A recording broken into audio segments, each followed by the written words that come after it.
Wait, I'm sorry, we're waiting for Melissa. And here she comes. Okay. I'm going to call to order a meeting of the Board of Selectmen for February 24th, 2020. If we could all arise for the Pledge of Allegiance. I pledge allegiance to the flag of the United States of America and to the republic for which it stands, one nation, under God, indivisible, with liberty and justice for all. Outstanding job.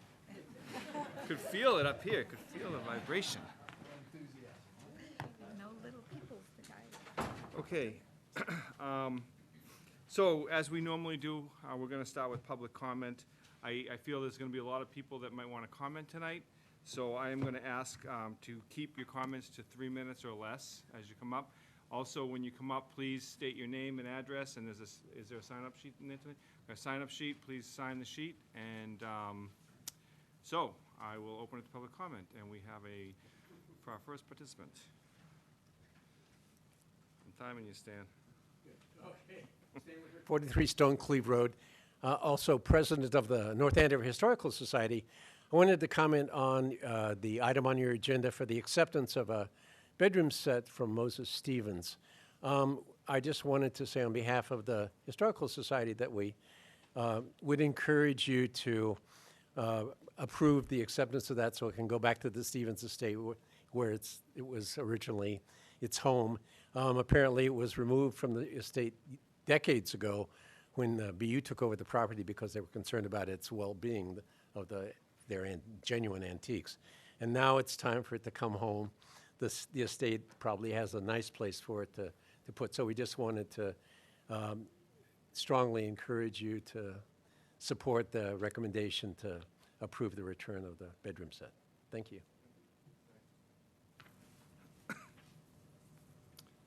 Others for public comment? Oh, Mr. Breen. Peter Breen, 770 Boxford Street, 66-year resident of North Andover. I just want to congratulate you guys on picking the 2 town managers we have and what a good job they're doing. I haven't been able to come since she started. And it's a nice place to come and visit Town Hall again. Very happy that there's been a change, and I give my support behind what you guys did by picking the 2. Well, thank you, Peter. Can you sign the sheet so we can Sure. make sure your name is on the record? And while he's doing that, if there are others, we can start moving to the podium, especially if you have things to hand out. Could everybody just take one of each sheet, please?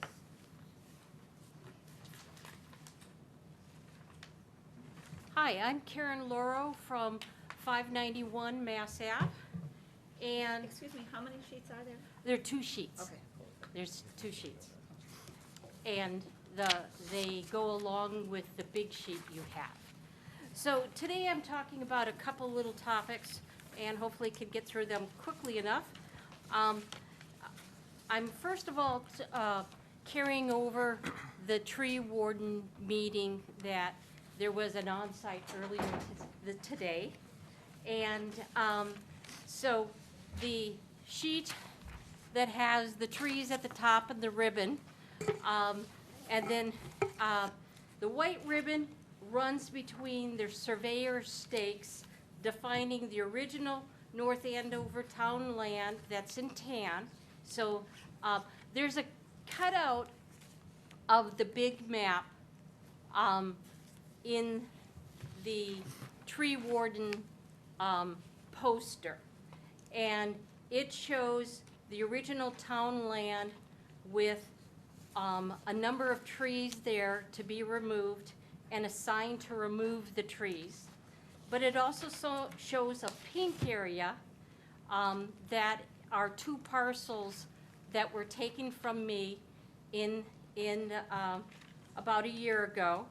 And the tree warden went to my house with the 2 and itemized all of the trees on this list, 25 trees being within the pink area, and the 2 parcels on my property that were taken.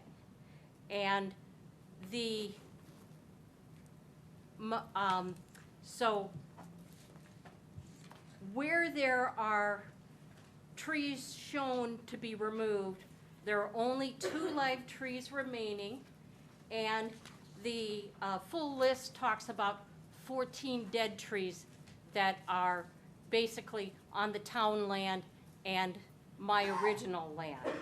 So my objection is the Conservation Department said, if you notice, there's a wetland boundary buffer, and the trees in the pink area, the 25 trees in the pink area, a majority of them are conservation trees, and there's a specific procedure that should be followed to remove them, but they cannot be removed until they show up on the plan and are indicated to be removed. So the conservation procedure needs to be followed, and the trees need to show up on their location and have an indication they're being removed. And by not showing them there, they didn't reimburse me for them. So trees are legal real estate, and the replacement cost of forcibly taken trees is required by the U.S. Constitution. These trees were taken for the town of North Andover. I do have my offer that officially says those trees were taken for North Andover.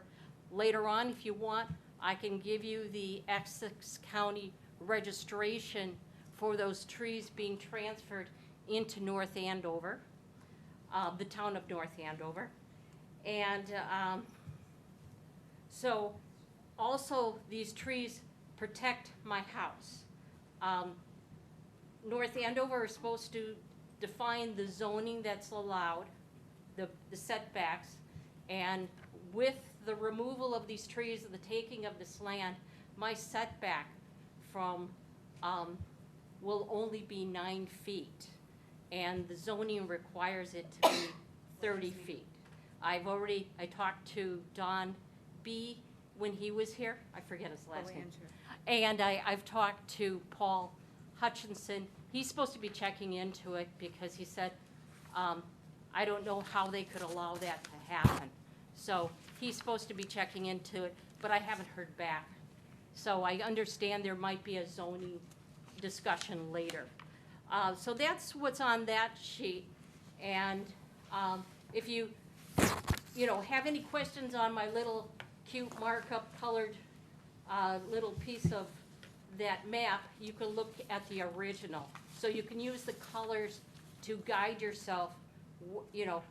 The tan area shows up on the big map as being town, and the pink area shows up as being 591 Mass Ave.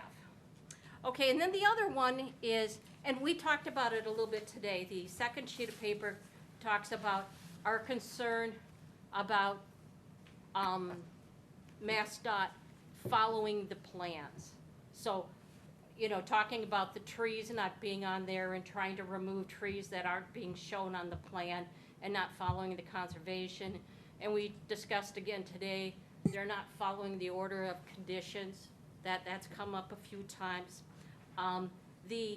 This shows the driveway is supposed to be demolished, and they took down the house in the last few days and didn't demolish the driveway. And our concern is we get snow, illegal snow staging or storing on our properties in that area, and it causes us all to flood in the conservation area. That entire region that goes towards the Shawshene River floods. So if they leave that there, they'll be able to bring snow in more easily. So we just want to make sure that it doesn't accidentally just get covered up with dirt and the asphalt remains. also, I happen to be living 8 feet away from the demolition, and I hear every time they pound, I feel it in my house every time they pound the ground and everything else. I have to wear construction 35 dB reduction earmuffs in my house. And if they were drilling the basement as they should, and they might come back and drill it later, I would have known it. Okay? Everything falls off my walls. They fall off my shelves. I know when they're doing something next door, because they're shaking my house apart. All right, Ms. Laura, thank you. I did give you a lot of Okay. extra time, so I Oh, appreciate your okay, comments. okay, And so, thank you. I'll come back next time and finish. Okay, mine's easy. Okay. You guys are gonna share? She already has one. That's just, you Okay, mine, I'm Stephanie Seaway, owner of 615 Mass Avenue and 287 Chickering Road. I did meet with the tree committee today, but it wasn't about her trees. In the report that was given to you, Melissa, there is no mention of my tree that was taken. I don't know if you're aware of it. So it was not on the report, and that's kind of my reason for being here tonight, so that there was an acknowledgement that there was a tree there. And there's also, there's a question on the boundary of where they've actually taken down the tree versus where the actual, so I made the suggestion that I'm gonna just get it surveyed, so that we have a clear delineation, but also Peter from the state said that they're gonna set up a meeting, and I think you were part of that also, Richard, where they're gonna come out and they're gonna actually resurvey it with me there. So we know exactly what is the easement versus what is the boundary versus, because right now, the line's going right down the middle of the tree. So what I saw from his phone is interpretation of the boundary, supposedly that I'm taking as easement, and they're taking as actual boundary of the property. And the other thing too is, just for the record, they did not pay me any permanent easements. So they only paid me for temporary easements. So I just want to make sure that they're not taking something that they're not supposed to be taking. Okay? And the pictures are just pictures of the way the lines are going. My question is, why do the lines go in and then they go out? So what is the real boundary? Because if you look at the way they've been staked, they're going in and out on a curve. That's it. Thank you. Thank you. Oh, wait a minute. You sign it, shoot. That's just it.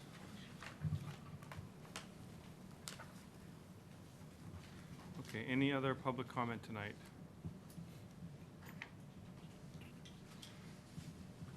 Going once, going twice, okay. All right, thank you, all those who's coming up to the mic tonight, we appreciate it. Okay, so we're gonna move on to our next section, government reports. We have with us tonight the auditing firm of Powers and Sullivan, who does our annual audits for us, and they are going to present to us tonight, I believe. So far. Oh, and of course, our finance director. Are you coming up too, Lynn? Okay.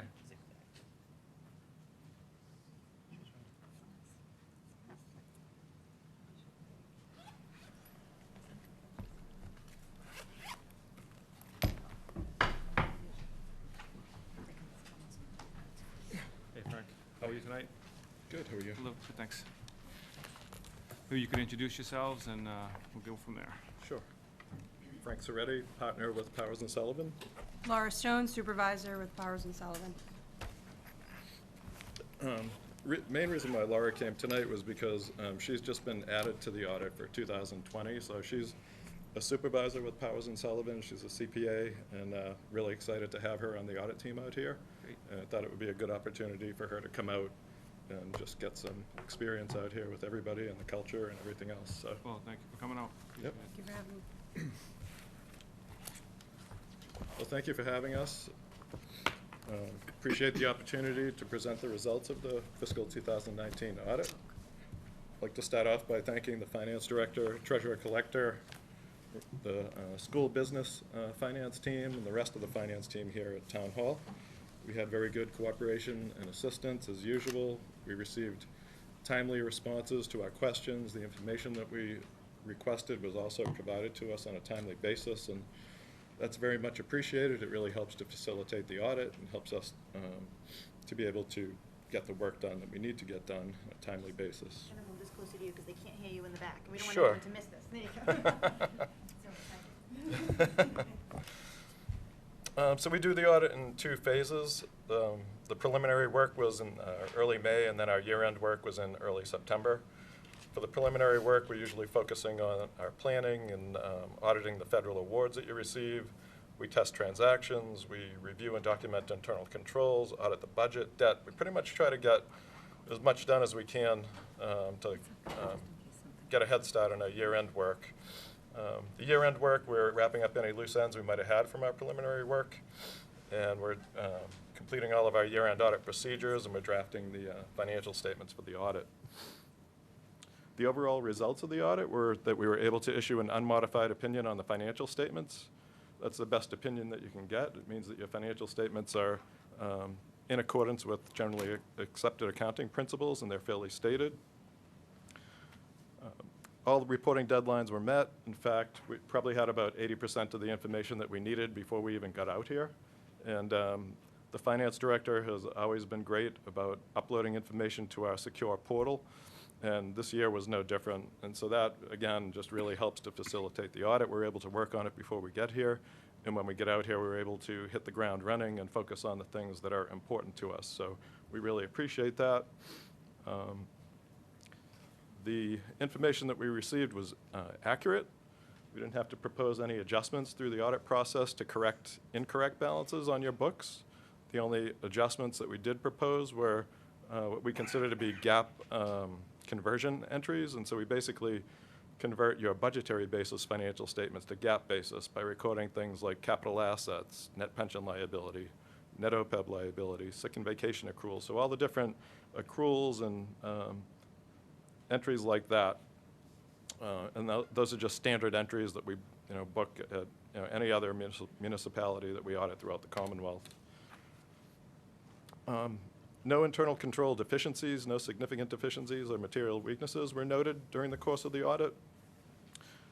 In fact, we test a lot of transactions. We also look very closely at cash and receivables. Those are 2 of the biggest risk areas in the audit for us. They always are. We look very closely at the reconciliations. We want to see that the accounts are being reconciled on a monthly basis and that the reconciliations are complete and accurate. And that's what we found through that testing. The reconciliations are occurring monthly, and there were no issues there. With the transaction testing, accounts and transactions were properly authorized, they were coded properly, and there was proper supporting documentation, so there were no issues that came up through all of our transaction and internal control testing. So you do have good, strong internal controls in place. That takes us to the financial statements. So the report you have in front of you is considered to be a comprehensive annual financial report. And so that report is optional. It's a report that you're required to prepare what's called a set of basic financial statements, and that's what's required by the government accounting standards. But the town has chosen to participate in an award program that's sponsored through the Government Finance Officers Association. And there were 45 communities that participated in this program and that received the Certificate for Achievements in Excellence in Financial Reporting for 2017. That was the last year that they had the results published. So it's a pretty small community. It's a really prestigious award. And I just want to give credit to the Board of Selectmen and to the Finance Director for continuing to support participation in that program. The program is really about promoting transparency in financial reporting and also just providing additional information in the financial statements that makes them more usable for any user of the financial statements. The extra information that's in there, there's a section in there that includes a transmittal letter, the introductory section. It has the transmittal letter. It has your organization chart. It has a copy of your prior year award. It has a copy of your prior year budget award as well. It has a listing of principal officials. And From there, you move on to, there's some combining statements that are in the back of the financial statements, and the combining statements, that's something to provide more transparency. Those would not normally be there, but you're getting a deeper look into what are considered to be non-major funds in the fund financial statements. So that's adding transparency. And then in the back, you have the statistical section, and there's a lot of work that goes into that section. That section provides 10-year historical financial trends that allow you to do a lot of analysis and to be able to see trends in the financials, the finances. There's information in there about your tax levy and collections. There's information in there about your tax base, principal taxpayers, principal employers. There's information in there about debt ratios and operating indicators. So there's a lot of extra information that's in that report. And as I said up front, this is a completely voluntary program, and it's something that, I, as an auditor, feel privileged to be able to help and work on this, and I think that the town should be very proud that you've received this award for the last 12 years, and you submitted your fiscal 2019 financial statements into this program as well, and we expect that you're going to have similar results for the fiscal 19 submission. Something new in the financial statements this year. In the fund-based financial statements, you're going to see 3 major funds in there, and those are related to the Columbia Gas settlement. And so this is, again, to provide more transparency over the receipt and the disbursement of those funds, as well as to comply with the state reporting guidelines related to those funds. You've got a fund for the paving restoration, a fund for mitigation, and a fund for reimbursements. And then there's also a footnote, note 15, that talks in more detail about the settlement, the funds that were received, and actually talks about the 3 funds that have been set up. That takes me into the financial highlights. The town was able to maintain its AAA bond rating again. The town achieved the AAA bond rating in May of 2016, so that's great that you're still maintaining that. General fund balance totaled $23.6 million. $418,000 of that is restricted for debt service, and that money is going to be used to reduce debt payments on excluded debt as they become due. You had $2.4 million of assigned fund balance. $515,000 of that was encumbered, and $1.9 of that was free cash that was voted for the FY20 budget. That left you with $20.7 million of unassigned fund balance. 15.2 of that relates to the general fund, and that balance represents 15% of general fund expenditures. And the other $5.5 million relates to the stabilization funds, and that represents 6% of general fund expenditures. For AAA rated communities, the bond rating agencies like to see you in a range of 10 to 15% at a minimum. And the town is, has a very healthy financial position, and you're, well within and actually exceeding those ranges right now. So you have a very strong financial position as of the end of 2019. Collections continue to be very strong. The collection rate was 99% of the commitment, so you're collecting the taxes that you're billing. Collection rate is very good. Budgetary results, operations resulted in a $1.6 million surplus. Actual revenues exceeded the budget by $2.2 million. The largest elements of that were motor vehicle excise at $598,000, investment income at $490,000, and tax liens at $398,000. Your expenditures were $1.4 million under budget, and employee benefits made up $985,000 of that. That savings is from the switch to the GIC plan. And public safety was also $429,000 under budget, and that's mainly due to fire overtime, the fire overtime budget. And then those increases were offset by the use of free cash. You used about $2.2 million to fund capital expenditures, $833,000 for the recreation complex, $1 million for the facilities master plan improvements, and $250,000 for school curriculum. So that you have a lot of flexibility there with the reserves that you've built up, and the fact that you can now go out and complete some of these projects without having to go out to borrow all the time is allowing you to also bring down your debt ratio, which I'll talk about in a little bit. And that takes me into the enterprise funds. The enterprise funds we look at on a budgetary basis, so this is how you maintain your books. Your water fund, fund balance totaled $5.6 million.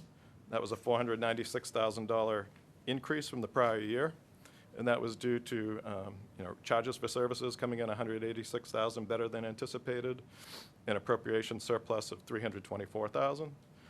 Similar results for the sewer fund. Fund balance totaled $5.5 million. That was an increase of $810,000. Your charges for services were $368,000 better than what you budgeted, and you had an appropriation surplus of $275,000. So very solid results for the water and sewer enterprise funds. For the Osgood Hill Enterprise Fund, fund balance totaled $278,000. That was a decrease of $135,000 from the prior year. You had $65,000 of income before transfers, but there were budgeted transfers out. $120,000 was transferred to capital projects, and that money was to be used for house and boiler improvements. And then you also transferred $79,000 to the general fund for health insurance. Those are otherwise known as indirect costs. So those were planned budgeted uses of retained earnings. Your charges for services were also under budget by $39,000. And your expenditures, you had unexpended appropriations of $18,000. Some other significant items here, and I'm getting near the end. The net pension liability, you're a member of the Essex Regional Retirement System. The town share of the net pension liability is $65.6 million. That's an increase of $8 million over the prior year. And that increase is mainly due to the fact that the retirement system had a 2.43% net loss on investments in the year, as opposed to the projected 7.5% return that they were anticipating. And that is very consistent what we've been seeing across the state. So it was a bad point in time at 12/31/18 for the market, but I think that 2019 is probably looking a lot better at this point. You were 52% funded at that point. That was a 3% decrease from the prior year. And current funding schedule that the actuaries put together has you fully funded by 2035. That's 5 years before the legal requirement to have it fully funded by 2040. So you're in good shape from that standpoint. It takes us to OPEB, which has no legal requirement to fund. The town contributed $859,000 to the OPEB fund in 2019. The fund balance totaled $2.7 million at the end of the year. And your net OPEB liability was $112.3 million, which was a $1.3 million increase from the prior year. And that increase is mainly due to the fact that you're not fully funding the actuarially determined required contribution. And that's not unusual to what other cities and towns in Massachusetts are doing. One of the main schools of thought that we hear is that once the pension system is fully funded, then that appropriation is going to get directed towards the OPEB liability, and a lot of communities are just funding what they can for now, trying to put in as much as they can, but not getting up, in some cases that close to the annual required contribution. And so that's, their thought process for how they're going to fund it going forward.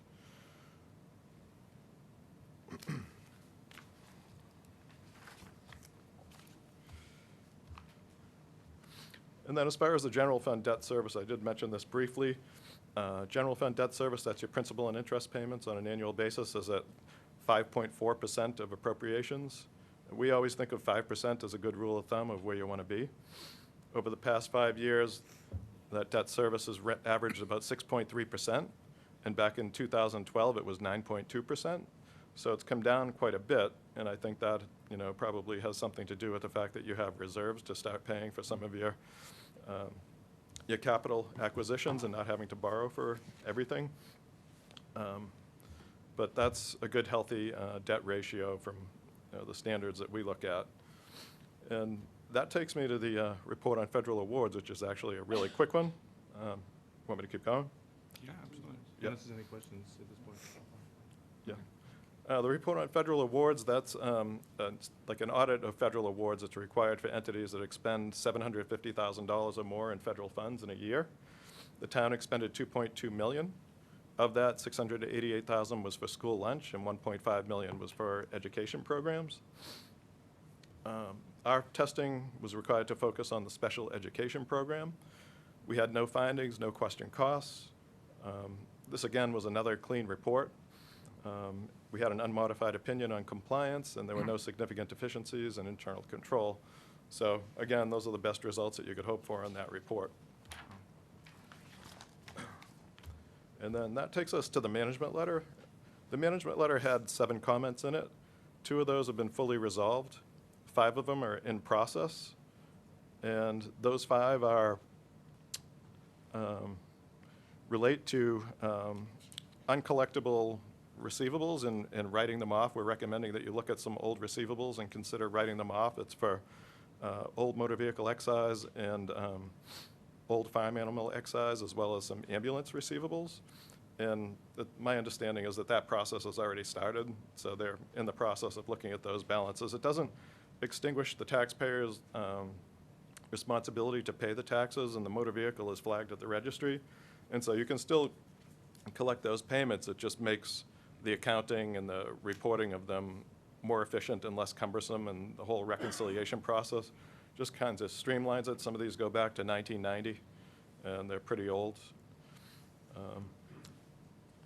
The other comments relate to reconciliation of performance bonds. We've talked about that a little bit in the prior years. There's a lot of old performance bond accounts on the books that need to be looked at to determine if the projects are complete, or if the projects still need to have work done, and what the disposition of those funds are going to be. And then also just to strengthen the reconciliation process over those funds a little bit. And the last 2 relate to the Osgood Hill. We had a comment in there recommending that a POS system, which is a point-of-sale system, be implemented up there just to help account for the funds that are going through the place. That has been implemented for most things, but my understanding is that it hasn't been implemented yet for cash bars. It's been, and so we're still recommending that it does get implemented and used for cash bars as well as the non-cash bars. And then the other comment was just, What has been the obstacle to As of implementing that? January 1st, we're not accepting cash anymore at bar, so it's. It's a moot point. It's a. moot point? Okay. Okay. Well, that won't be in the management letter next year. It's been in there for a while. And the last one was just a procedure to just add a little bit more, strengthen the controls a little bit over the amounts that are being recorded in the event folders and then entered into a report that's called a booking report. And so the booking report summarizes the activity for the function, and then the event folder kind of lists it out in more details, and it's just to cross-reference those 2 to make sure that everything in the event folder, all the services that were performed, are actually put on this other report, and that you've billed out and collected all the money that you were supposed to collect. So it's kind of a check and balance between the 2 to try to make sure you account for all the funds. And there has been a process put in place, and it's just, at the time that we were doing the audit, it just wasn't happening on a consistent basis. So we're just looking for that to happen a little bit more consistently, like a monthly basis. And now the director is here on Mondays, so it's been a much better communication. So. And that was everything. Well, that was a lot. Well, thank you for reviewing all of that with us, and I think, a lot of it good news stories, and we really, we're really proud of the staff we have here in town, and we're happy that they all work so well with you and provide you with what you need to get your job done, and, we do have a tremendous staff here, and, kudos to them and you guys for auditing them, and so, yeah, thank you for coming in tonight. Thank I'll you. open up to the board for any comments. I was going to say exactly that. Thank you for your efforts, but thank you so much to our leadership in the town to achieve such results. It's really awesome. And to have a decrease in insurance costs, we're probably like, I mean, not many people can probably say that, so that's really great.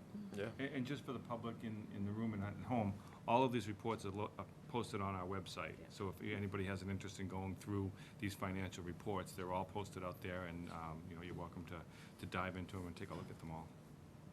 The one thing I would add is that obviously it's an outstanding report. We all know that, but it's a path that we've been on, and you've also, I think, reinforced that there are things that we're implementing that have had impact, and you're laying out really a path going ahead for us to continue that. And that's really helpful to have kind of an outside party do that, because as much as we have great expertise here, kind of reference to the larger world and kind of how are we doing, we really depend upon that. So I think it's the other value you provide. So much appreciated for that. Thank you, our pleasure. And Mr. Sort, if I could just ask one question, and this is kind of off the cuff, and you may not be prepared for this, so if it's all out of bounds, just tell me. Can you just give us a brief overview of your company, what you guys do, how many municipalities you serve? Where, not asking you to divulge anything that's not, public information, but just a brief company overview. If you're Yeah, looking at your about section of your website, what would we need to see? Yeah, we're a Massachusetts company, probably about 28 people in the firm, and we specialize in auditing municipalities in Massachusetts, retirement systems, school districts. This is, the focus of what we do. Pretty much everybody in the firm is geared towards this. We do have a small tax practice, but the people in the tax practice, they work on taxes, 3 to 4 or 5 months out of the year, but they're still working on municipal audits at the same time. Our firm, does presentations at the different Mass Municipal Association events, and, we're present at, the superintendent's conferences and all the different events that are going on in Massachusetts, where one of the partners, Jim Powers, is on the Board of Accountancy at the Mass Society of CPAs. 3 other partners, myself, Renee Davis, and Jim, when he's not on the Mass Society board, we all are on the Mass Society Government Accounting and Auditing Association, which is another group of all firms that do the same type of work in Massachusetts. We get together every month for a meeting and collaborate on the different issues that each of us might be addressing, and we try to work through these things as a group to try to, we have people to bounce these ideas off of and to try to make sure that we're all on the same page and that we're implementing things in a consistent manner. And so we're heavily involved in that. We get involved with the AGA, which is another government accounting association. Richard Sullivan was on that. In that group is the secretary, and that they do a lot of education for accountants in the state. And so, yeah, we try to have a real strong presence in this. This is what we do. This is what we specialize in, and this is our focus. So with the Thank you. report, you gave us 7 recommendations, and 2 were specific to the Steven Estate, which is fairly unique for North Andover. But overall, those other 5, how does that stack up compared to those other municipalities you're working with? Are these relatively minor, and as a result, do we have a glowing report, would you say, or Yeah. are these typical of municipalities our size? Yeah, these comments in here are, none of these are considered to be deficiencies in internal control. We consider these to be enhancements, things that will, strengthen and kind of help what you do, but nothing here that, you should be concerned about or we would consider like a weakness in any way, but the things that we thought would add value, and that's why we put them in the report. Any other questions, comments? All right, well, thank you very much. Thanks for coming. One question. Can I ask a question? Highly unusual, but go ahead. Just, for Peter Green, just have 2 questions. How many other cities and towns are AAA rated out of the 351? Any idea? Small number. I don't know in total, Is it no. 10% or something? It's I not- would say we probably have about 30 to 40. Okay. And the other question I had was, one of the funds is going to be funded by 2035. When would the OPED fund be funded then? Yeah, that's a great question, Peter. So the 2035 is the retirement Right. funding. Which is it's a And- big deal. Right. And I can tell you that Chris and his board, and Chris, I'll ask you to speak into this as well. Chris led a committee in town to get some findings on how we can work with OPEB. And we were at the Mass Municipal Society event this last, association this last January. And Chris and I sat in an OPEB meeting or presentation. And pretty much he became the star of that presentation because a lot of other municipalities have not addressed the OPEB as much as we have and have a comprehensive report. So we ended up sticking around for like a half an hour afterwards, talking to other municipalities and sharing his report. So I did make a recommendation that at their next meeting next year, that Chris and his, at least the representatives, talk about what the report that they put together. It's pretty comprehensive and has some great ideas for how to plan OPEB. But I talked over him, so I'm going to let Chris answer because he's the That's great. OPEB expert. I was just curious when they said that date, just. Right, so made me think. the challenge with it is that the big number, is the hypothetical of everybody all retiring at the same time, what the lifetime exposure would be of that, right? So that's the potential liability. In reality, what you're doing is you're paying your cost or your insurance against that each year. So our mission was to do two things as we decided as a group, which is one, figure out what we can do to affect the angle or the growth of the OPEB liability. And so making choices such as starting to carry the cost of retirement when you hire every new employee. We're putting that in the budget. To take free cash, a portion of free cash every year, and putting that aside. So we have regular strategies that are investing it, but our objective is to, in essence, have 2 years payment. Think of it like a mortgage payment, having 2 years of mortgage payments put aside for our liability and making sure that we have that cushion at all times. So that's what we're building towards, because to build for $120 million is really an impossibility. But what you're doing is you're planning to make sure that you can cover the ongoing cost. It would be like somebody coming to your house and saying, you've got a mortgage for $200,000, you've got a payment due every month, but you've got to write me a check for $200,000 today. You can't do that. You write your monthly payment. So that is the concept that we're going at to protect ourselves as a community, and I'd be happy to chat with you more, but the report is online, is our website, and we would, happy to share and chat more. about it. It's awesome. That's what I needed. It was great. Thank you. Thank you, sir. Okay, I guess you guys are off the hook now, right? Thank you again for coming, I appreciate it. And Lynn, are you going to come up and present? Yep. Okay, awesome.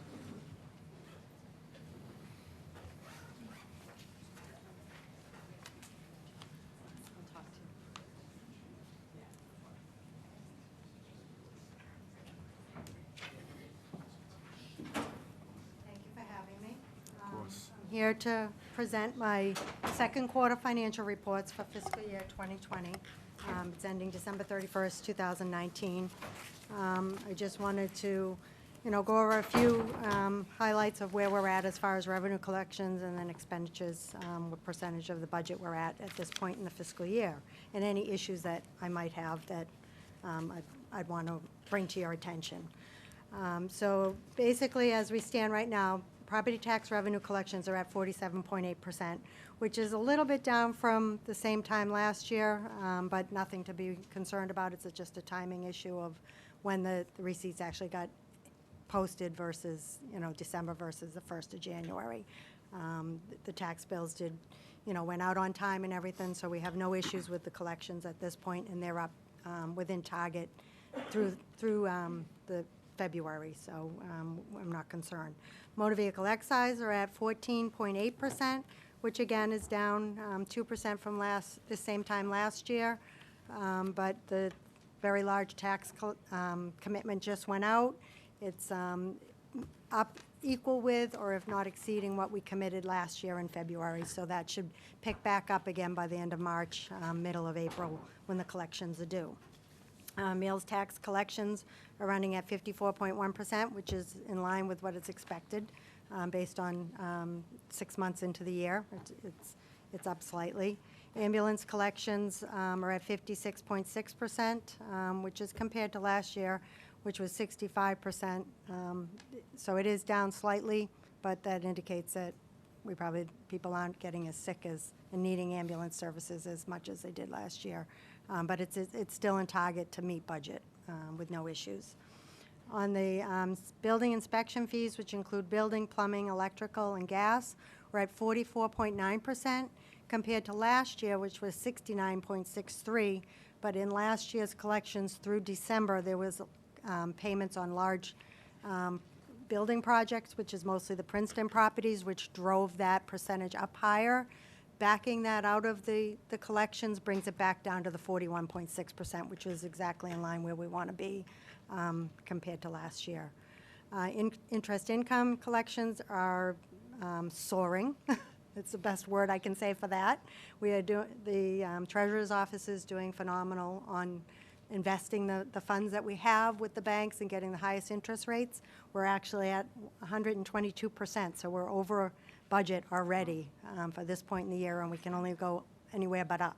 So that's a good thing, and that prompted us to look at the interest income moving into 2021 and increasing that in the budget projections and recommendations. So on local receipts as a whole, when factoring out motor vehicle excise, which is our largest local receipt, we're at 69.72%. So that's in line and target for where we want to be with last year. Although, you know, some of the revenues, there's a few that aren't collected as of right yet through the first 6 months, but they come in at a specific time during the year, and they'll get caught back up between my next quarter report to you in 3 months, actually, yeah.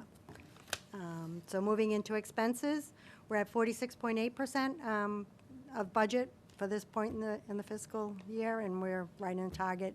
It's not unusual, and it's following trends as to where we would be, and that includes incorporating any encumbrances of funds set aside for future purchases.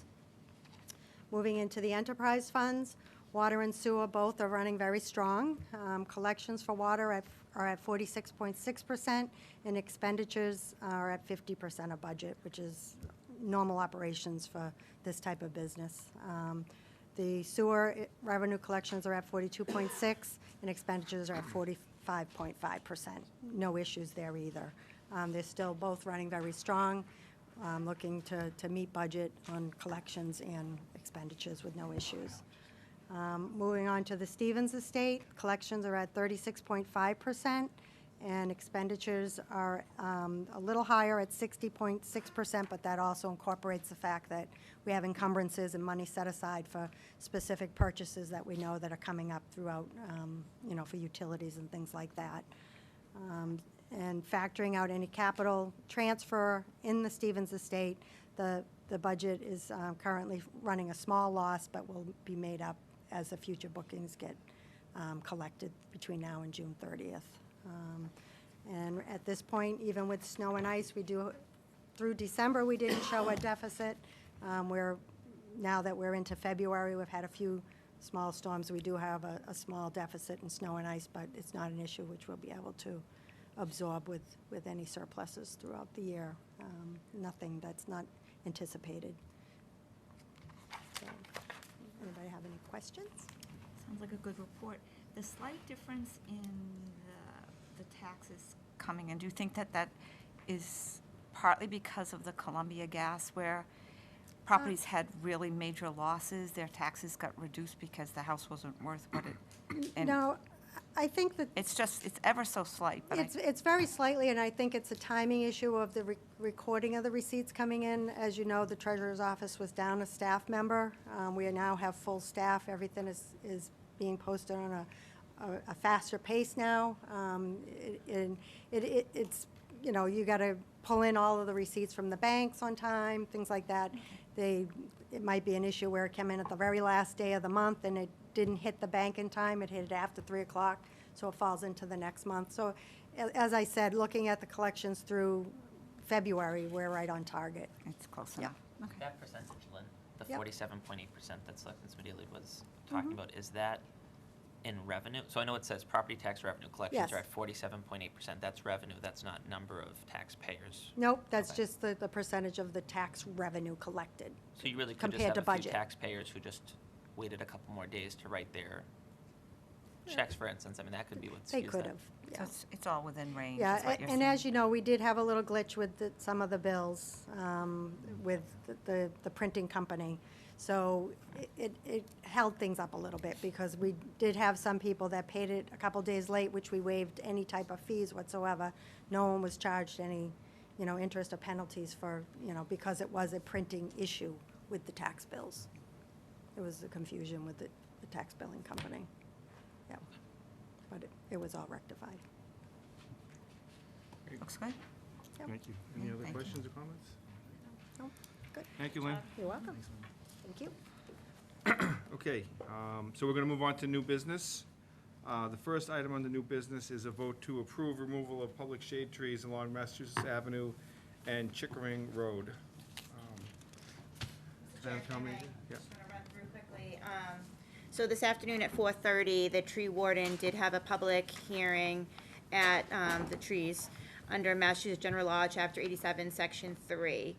And the tree warden did send me a memo that he made the determination that the trees should be removed. And what he said was that upon review of the proposed widening project and the location of the existing trees, the trees need to be removed as the project is directly within the area of the existing trees. And if the trees were to stay, the critical root zone would be significantly impacted, leading to potential future issues with the health and longevity of the trees. There were 2 objections noted under the law, and due to those 2 objections, the Board of Selectmen does need to vote to confirm the tree warden's determination. So typically what happens is, just so we have an understanding of how it works, the tree warden is tasked with having the hearing. He will make a determination, and if anyone challenges that determination in writing, either before the hearing, which was the case here, or at the hearing, then the Board of Selectmen makes the final determination on whether or not to confirm the tree warden's determination. I do want to let you know that we did receive an email from the state, from the Highway Director, Paul Stedman at MassDOT. And his email says that 22 of the trees are on state-owned land, that they have not yet transferred to the town of North Andover, and that land, those trees and that land will not be transferred until that project is completed. So the state's argument is that of the trees, 22 of them are not actually public shade trees because they are not on town property. So technically, under the law, what needs to be voted on tonight is these 7 trees, which are clearly public shade trees and are on the public right-of-way. So I just wanted to explain that. And I know that Selectman Keen and Chairman Valencourt were both at the public hearing today. Suzanne Egan, Town Council, is here as well, because I know this is confusing, in case anyone has any questions for her, as well as several of our esteemed DPW colleagues. So, yeah, so we were at the hearing today, and, obviously, we saw the locations of the trees, and they were all within the boundary that was taken from Dr. Laurel's property by the state. They were within the boundaries marked, delineated by the stakes that the state had put down. There were some trees that were outside of those boundaries the trees were still on town property. Those are the shade trees that we would be voting on, I believe, tonight. And to be clear, those that were on town property, not on the land taken, I mean, that is where the new turn lane's going to be. Like, that's literally where the lane's, and then Right. the sidewalk is gonna be on the part that was taken by Dr. Lara's property, so. Right, the Just to be trees clear, it's not just the root structure's gonna be damaged, it's the on top of sidewalk that, would go yeah. right through the sidewalk leading, and the sidewalk is part of the project that we talked to the state about as adding that to us, for access to the schools. So that sidewalk goes right through where those trees currently are located. So, with that said, any questions for Suzanne?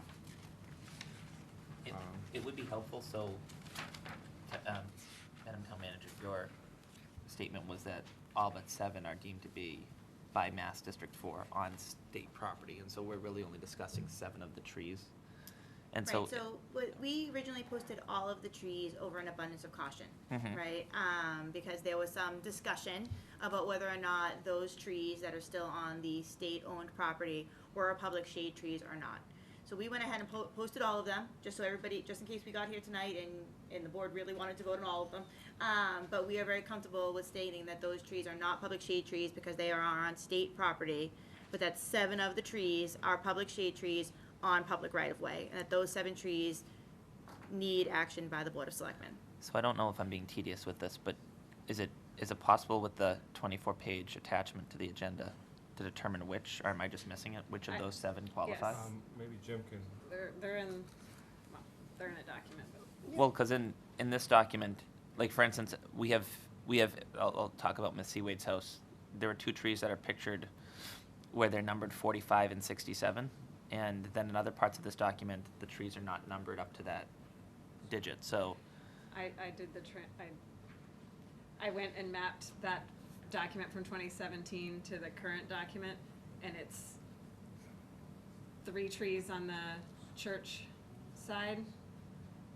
It's 2 between Adams and Autran, and then it's 2 on Dr. Laro's bordering her. so none of them cross Mass Ave. None of our. Yes, on the church side, there's 3. Excuse me. None of them Not cross. on the other side, Yes.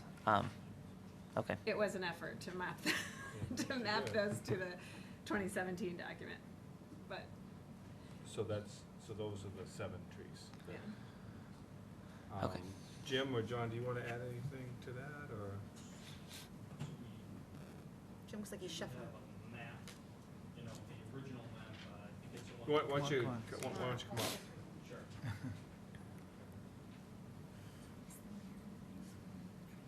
That's true, that's true. What's this? So in the submitted documentation, there was, from Tropiano's arborist, he did include a map that identified the original, his report identifies an original 9, reason being 2 of those were ash trees that, we have the ash borer here, so those were taken out because they were dead or dying because of the ash borer disease. So, but the other 7 that we're discussing right now are identified in his report, and they have 2 section plans. I know it's tough. John, are those is that the one that's from the Horticultural Technologies Incorporated? That's the one from, it's right after that, actually, hang on, it's from 20, page 20. Tropiano. Page Page 20. Yes, Yep. Horticultural Technologies Incorporated. So it's after the long 2017 Yep. report. And then at the back of that, he does identify in the green circles, he has 2 cut sheets that shows the plans, that identifies the location of the trees. I do know 4, definitely the 4 of the species, if you're looking for the species and the size. And actually, he should have the 3 here. We can identify those here in front of 591. So he does have them identified here. Yeah.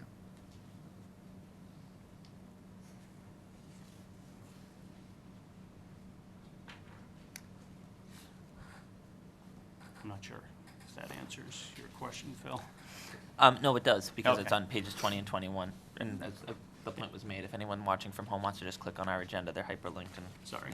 comb down to those pages. And there is a lot. I know there was a lot in that. Now, adjacent to Miss Laura's house, those are the arborvitae trees, right? It's the, on the list, it's the, well, the arborvitaes are actually part of the 22 that we're not discussing. Not, It's okay. there are 2 white pines and a Norway spruce that are identified on the 591. It's those 3. Actually, the 3 that had the postings on them themselves. Yeah, it was closer up to the house that got taken down than the utility pole, if you're walking on that stretch, the 2 that we're talking about. Actually, they might have been pictures. Yeah, it of is where the Dr. post, Laro's. yes, where the post Yep. is. Yeah, right, Phil, if you look at what Dr. Lauro gave you, you can see the trees are in front of the delineated line, so these 2 trees. Yeah. Yep. And I think this one up here, so these are in front of that line, that delineate, over here, look over here. Well, I'm using the. Oh, you're using looking at the- Google Maps, sorry. Yeah, so, Sorry. rather than the grainy photo, so. That's why we bring computers to the meetings, right? Okay. Okay. So, any other comments or discussions? So we're gonna be voting, just to be clear, we're only voting on the 7 trees that are in the public shade trees that are on town property right at this point. Well, this is all we'll be voting for, because the others are under state control, not us. So, I'll hear a motion. Move that the Board of Selectmen approve the removal of 7 public shade trees as outlined in the memorandum from DPW Director Jim Sanford. I'll second. A motion and a second. Any further discussion? All those in favor? Aye. Aye. Opposed? Okay. All right, next on the agenda, we have a reoccurring event that was very successful, and hopefully you're gonna be telling us about it, so we're gonna ask Mr. Tim Breen, Chris Bucco, and Jack Monroe to come up and talk about the event that they're planning, Crafts for a Cause. How you doing? We were here last year, not quite a year ago, for our event. Could you each introduce yourselves? I mean, I know who you are. I'm Tim Breen, I live at 10 Lorraine Ave in North Andover. Chris Bucco, 13 Morris Street. I'm Jake Monroe, grew up in town but live in Cambridge now. Okay. Well, we need each to sign in the sheet too, but you can do it later, don't worry about it. Or Tim, go ahead. So anyways, we're here for approval to use the common on May 30th. Obviously, it's an all-day permit, but the event's only from 12 to 5. I know most of you were here last year, so we won't go into huge detail about what it is, but basically we're raising money directly to start a young adult program for kids going through cancer at Mass General. Within a year's time, we lost 2 friends who were under the age of 30 to cancer. Pretty difficult situation, so we're just trying to do something for them and for their legacy. Last year, we did this event, worked with the NAPD, had no problems at all. Probably 600 to 800 people showed up. We ended up raising over almost $90,000. And flash forward to this year, the money's gone directly to what it was supposed to do, and they just actually hired someone to start the program at Mass General. So we're doing things with the money that is supposed to be done. I just want to say before any questions or anything, it's called a beer fest, but it's really about family. We have a lot of people coming up who are directly affected, either just came out of treatment or going through treatment, or spouses and family of people who have passed away. So it's a lot of kids, a lot of little kids, whole families came last year from all the surrounding neighborhoods, and it really was a special day. I mean, there was a lot of love in the air there. It wasn't really just about beers, kind of just bringing everybody together. So I think that's important to note, and we just would really appreciate the opportunity to have it on the common. I think it'd be a good thing for the town. I think it's great. And again, I'm just so proud of all of you guys for doing this. It's just, you just can't help but, this is a lot. This is a big project, and it's such a worthy cause. So thank you. Thank you for doing it again. Yep. Let's see. So you just need us to move that the Board of Selectmen approve the request of Tim Breen, Chris Bucco, and Jake Monroe for the use of the town common on May 30th, 2020, from 8 a.m. to 7 p.m. for the Crafts for a Cause fundraiser, subject to the receipt of, I guess there's a security deposit that? Yes, yeah. Okay. It's in the regulations, because the amount of people. Yes. Ah. It's a minimum of $1,000, but you can set. But that's Here's just a copy of that's it. just a security deposit that gets, it gets returned once they. Yep, as long as Security it's deposit in of 1,000. We good with the minimum of 1,000? I'll make that recommendation then. I will second. But just a discussion point, obviously you need to apply for a liquor license for this. Please don't wait till the last minute. It says license. Okay, so we have a motion and a second. Going through the application, there are no conditions that have been outlined by the police, fire, or DPW. So that's great. But of course, as Selectman Keen said, we need a liquor license. So are you guys there to say anything, or just there to add looks to the whole thing? All right. Okay, so we have a motion and a second. All those in favor? Aye. Opposed? All right, thank you, gentlemen. Thanks so much. Thanks.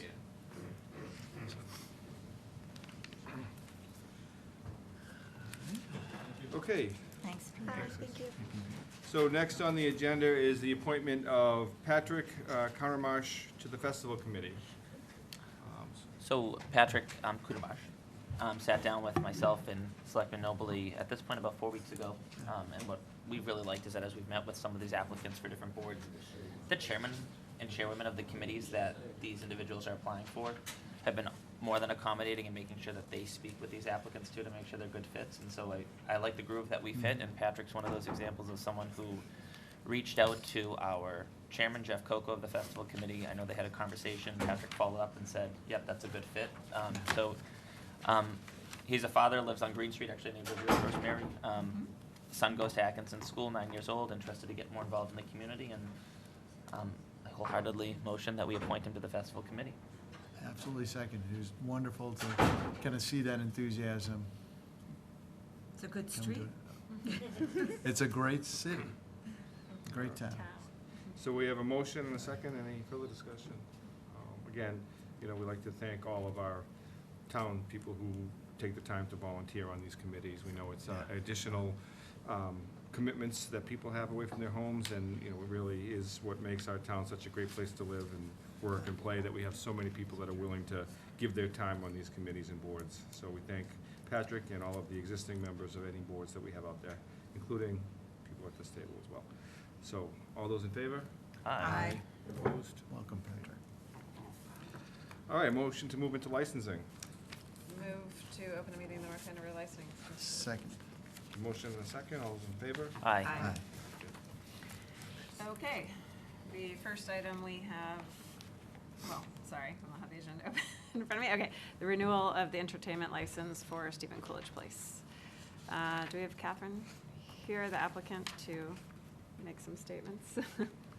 So I think to remind everyone, we did not renew the entertainment license for the full year because we wanted the Stephen Coolidge Place to meet with the neighbors to try and come up with some accommodations to address some of the concerns that the neighbors have raised. So we are here to.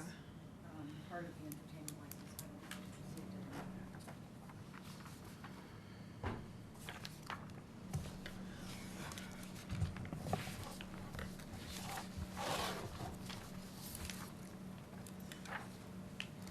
Madam Chair, I just wanted to let you know that Mr. McDonald and I did meet a couple of times and go over some of the restrictions that were placed on Smolak Farms and some of the other licenses to brainstorm some of these potential restrictions as well. So they are in line with many of the other restrictions that we see on similar licenses. Okay, thank you. Kathy McDonald, the Stevens Coolidge Place, the trustees of reservations. Thank you for this opportunity to respond to neighbor concerns about our entertainment license for the Stevens Coolidge Place. The trustees are a nonprofit organization whose mission is to preserve property of historic and scenic value for the purposes of enjoying with the public. We've owned and operated the Stevens Coolidge Place since 1962. We're the third largest landowner in North Andover, and all our properties are open for the public's use and enjoyment. Our transformation of the Stevens Coolidge Place into a public garden grew out of our public garden initiative in 2015.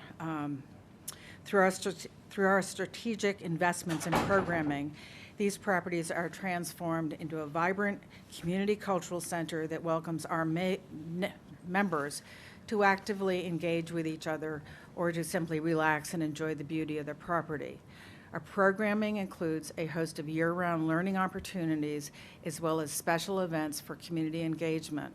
That is how we introduce new people to our property and grow new members as well. As you know, we are seeking to renew our entertainment license. We first received an entertainment license in 2018 and then annually since that time. The entertainment license is critical to supporting our mission and programming at the Stevens Coolidge Place. The entertainment license is a vital tool for introducing new visitors to Stevens Coolidge Place and keeping supporters engaged with Stevens Coolidge Place over time. We appreciate the importance of being a good neighbor, and with that in mind, we have tried to be sensitive to the expressed concerns of neighboring residents. As requested by the board after its meeting on December 16th, we reached out to our neighbors and held a meeting on February 12th to listen to neighbor concerns. At that meeting, we presented our site plan improvements with our renovation that's planned to happen, which received input all along the way from abutters. We described how sidewalks, buildings, and our event sites were moved away from abutters in the planning process in response to neighbor concerns about noise. Additionally, the plan calls for adding screening around neighbor homes.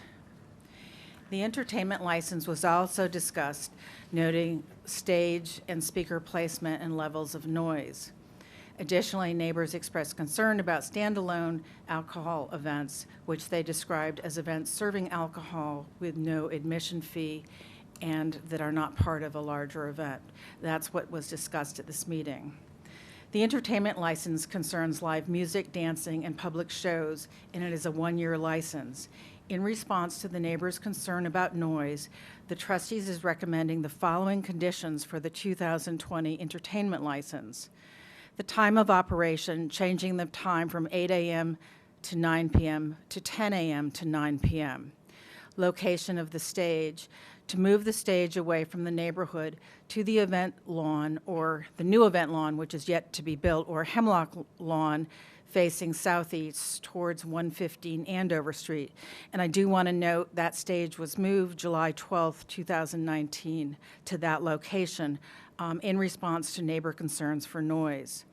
The location of amplifiers would be, again, facing the audience, facing southeast towards 115 Andover Street. And live music, I've already advised our engagement department that we will not be hiring rock groups or heavy metal groups known for loud music around 120 decibels. In dancing, we really didn't want any change to the dancing that is a component of this license.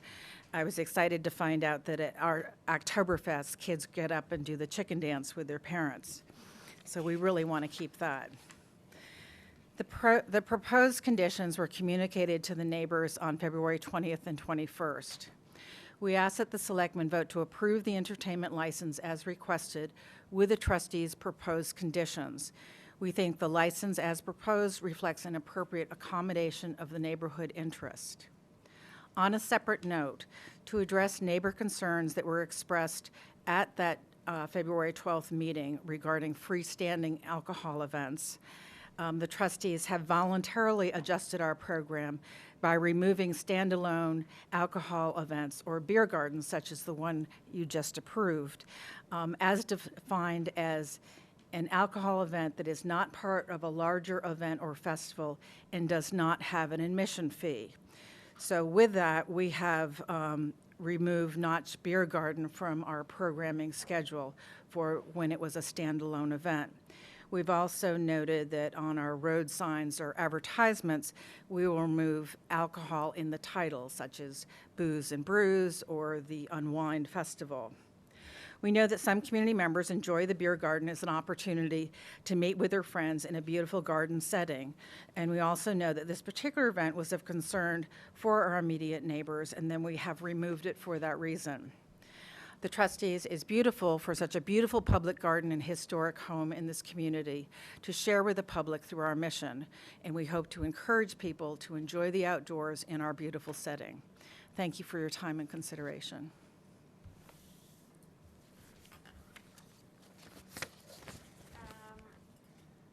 Thank you.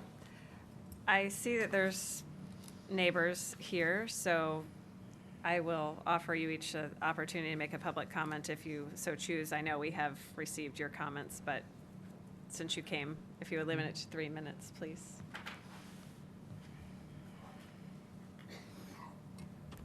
Hello, Melissa Rivers, 179 Andover Street. I want to first say that Kathy is correct that we did have a meeting and she has been in communication with us, and I think that that it has been productive and have thought that we have made some progress. I think most of her sentiment is indicative of what we talked about at the meetings, and we certainly appreciate the things and the accommodations that they are making and going in this direction. So that all is true. I just feel that I need to just continue to be on the record that while I agree that there's a lot of limitations that they have made, the license is still from 10 a.m. until 9 p.m. 7 days a week. And there has been no limitation on large events and alcohol serving events. I know that they are to some extent subject to the liquor license rules, but those continue to be things that we're concerned about, and the continued, it being sort of a for-profit event center. I agree 100% that with, not having the standalone beer events, we're moving all in the right direction. But as I said to Kathy today, I feel like we're sort of at the mercy of just trusting her and whoever might be next in her shoes, but they're just going to do the right thing, and that makes me feel a bit unsettled. And so I would really like to still see some conditions on the number and scope of those kinds of events. Absolutely not talking about any sort of the regular, the regular programming that they might have, but sort of the larger events. And just kind of continue to see it at a place where people really can go to enjoy and for educational purposes, and not continue to grow as an event center. Thank you. Any other public comment?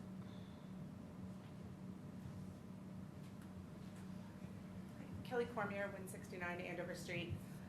So just to, I know I sent an email earlier, so just to highlight, really, as Melissa said, is really around looking for something around limiting the number of events 4 to 5 nights a week in a residential zone.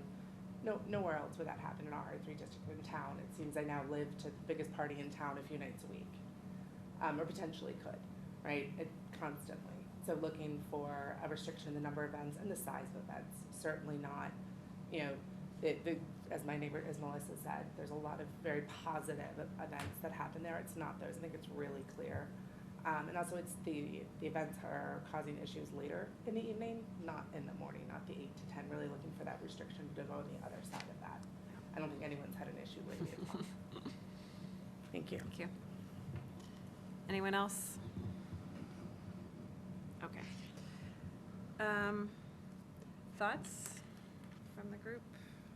Well, I want to thank both the trustees and the neighbors for coming together and having these discussions. It's very important. I think it's a very positive motion or very positive movement.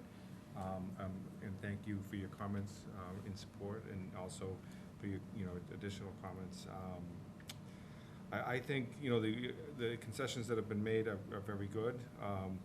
Maybe if we want to look at the time during the weekdays, like we've done in the past for small act farms, maybe maybe an adjustment on the later hour from 9 to 8 on the events on the Monday through or Sunday through Thursday or something, and then maybe the weekend we can let it go to 9. But I think that's one way we can talk about it. I'd also say, driving by Wire Hill this weekend, the number of people out there was incredible. And, that of course is a property that doesn't have any fees for there, as many of the trustees' properties are. And, I know there's, money needs to be raised to maintain those properties as well as they're maintained. So, I agree, we don't want to have events every night, but I think, for being able to raise funds to maintain those properties is important, and this is one of the places that can happen at. I think we just, we have to discuss how we can make sure. And I think this is a great positive step, and I think thank you again, and we just need to make sure that these conditions are held to. I think you hit the nail on the head. Obviously, getting folks together to come to a solution, manage that is really critical here. But I think the word is really trust here.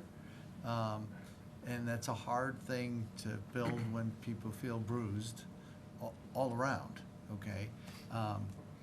And so it's hard when you're building trust, because on the one hand you have to give it, but on the other hand you've got to get it back, right? And so the decision that we make tonight really puts trust out there. It's going to be how it's followed through. And I guess I would say, before going into the what we ultimately decide here, whatever we decide here, we really expect everybody to hold to, because there's been this time and effort put into it. And I would just say that's going to be really critical, because I don't think any of us want to be back here at some point in the relatively near future figuring out why the trust was broken. So there was a lot of detail here about what options would be, what could or couldn't be done. And I think as a board, the balance that we have to have between trying to attract people and have events in the town is weighed very directly against those folks that are neighbors to it. You know, that's a huge component here, and that's not going to ever change. So I think we've got some bit of a template here from what we did at Smolax. And I think that took us some time and some effort to work through that. So I kind of like that idea where we kind of put a smaller framework around times and events, and let's see how that works, and get some feedback on it, rather than just saying, you know, this looks like we're good, let's try it. I think we could compress it down a little bit to start with, and then if that works, then we can maintain that.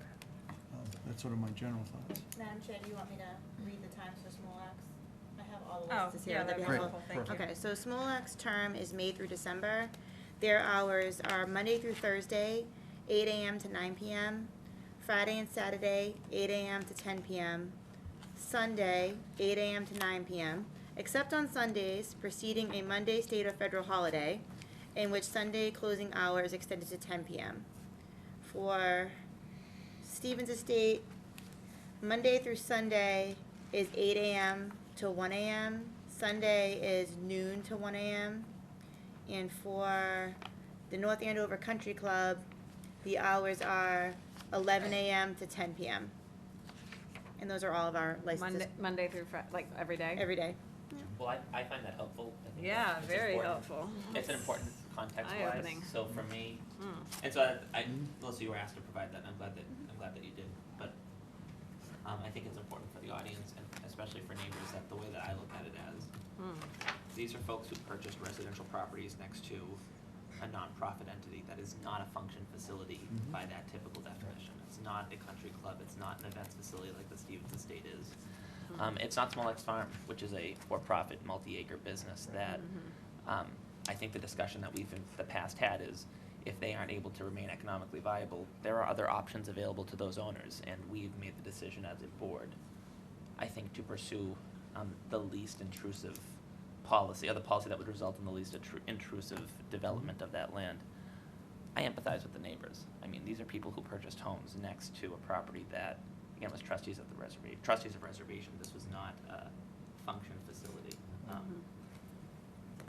It's just, I think that that's an important thing to put out there. I definitely saw some neighbors like get antsy, and they're right to, because we've heard that. I mean, I think that we're not blind. We've sat at these meetings for several years and watched these neighbors come repeatedly. And I want to say that to Ms. McDonald's credit, I mean, she's reached out to the board as well. And I mean, I know that myself and Selectman King, we were over there this summer. You've reached out again, at least. I know that several of my colleagues have gone back over a second time. I haven't had the chance to go a second time, but I appreciate that you've been willing to work, not just with us, but with the neighbors, and not let, at times, heated discussion here derail what I think is the end goal of making that site as positive as possible for you, without impacting the neighbors to the degree that which they have felt impacted. I personally would like to see 8 p.m. or Sunday through Thursday, only because, again, of that neighborhood, but I also know specifically for myself, when I just think about what it is to be a family, right? I mean, it's one thing when there are teenagers in the house, it's another thing when you have 10 or younger, where you're dealing with, like, my bedtime is 7 p.m. for my kids. So when you have a neighboring event going until 9, that's several hours for a residential neighborhood, and so, and certainly I think that the flexibility is there, right, correct, legally, for her to be able to revisit, for Ms. McDonald to revisit these policies with us if there's an event that she'd like to go until 9 or later, or am I mistaken with that? So in the past, I believe you did daily entertainment licenses, but this is typically a yearly one, so I think she would have to petition for an amendment, and I assume we would waive the fee for an amendment. Yeah, I think there was 1 or 2 events during the year last year or the year before with Smolax that they asked to come in to have an exemption to their hours. I think they were for a couple weddings, so. I would certainly be open to that, and at least to hear the case by case from the neighbors, so that there's not that boxed in approach, you know, where the Stevens Coolidge House has their hands tied without negotiation, but I do think when it goes back to trust, right, I think that the neighbors, you certainly have put in your energies with us. I mean, again, I'm counting at least 3, maybe 4 neighbors here. I mean, I would say to the Stevens Coolidge House, I mean, I would ask that you trust us to be able to work with you for those standalone events. I mean, I would certainly be willing to do that without just giving carte So blanche. you're saying that for the time. What about the number? Because I mean, I think what I hear from the abutters is the number of events is just kind of constant. There's no reprieve. And I mean, I was kind of thinking along your lines, but not just with the time, but like, could we give the annual license for the weekends, and then for during the week, there's come for the specific event and we give the license, or somehow, because I was inclined to limit the number per week. So I just want to remind you. Whatever. Can we do that? Well, so your licensing authority, you can only impose conditions on a license, and this is from the thing I sent you last time. The said conditions may only relate to compliance with applicable laws or ordinances, or to public safety, health, or order, or to steps required to be taken to guard against creation of a nuisance, or to ensure adequate safety and security for patrons or the affected public. So, an entertainment license may be subject to reasonable conditions, right?